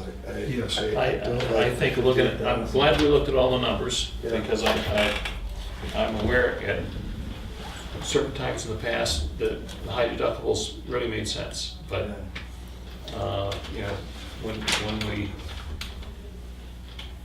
put the money there to help the individual so they can deal with the additional cost out of money that we provide them with, it doesn't generate, it generates an increase in the total premium, of the total amount that we put toward the. Right, you're paying two pockets instead of Right, one pocket. right. When So you you add the see, two pockets together, there's not much of a savings. there's, that's And right. is this, we're obligated for one more year with Health Trust? Didn't we sign a 2-year agreement? Yes, we, So yes, next year, we're gonna be shopping the market we again. could, yeah, we Yeah. have, yeah, Yep. yeah. All right, I'll make a motion that we approve the current insurance plan, Access Blue. Do I have to give you a number? AB1540IPDE. Okay? Okay. That's the first column?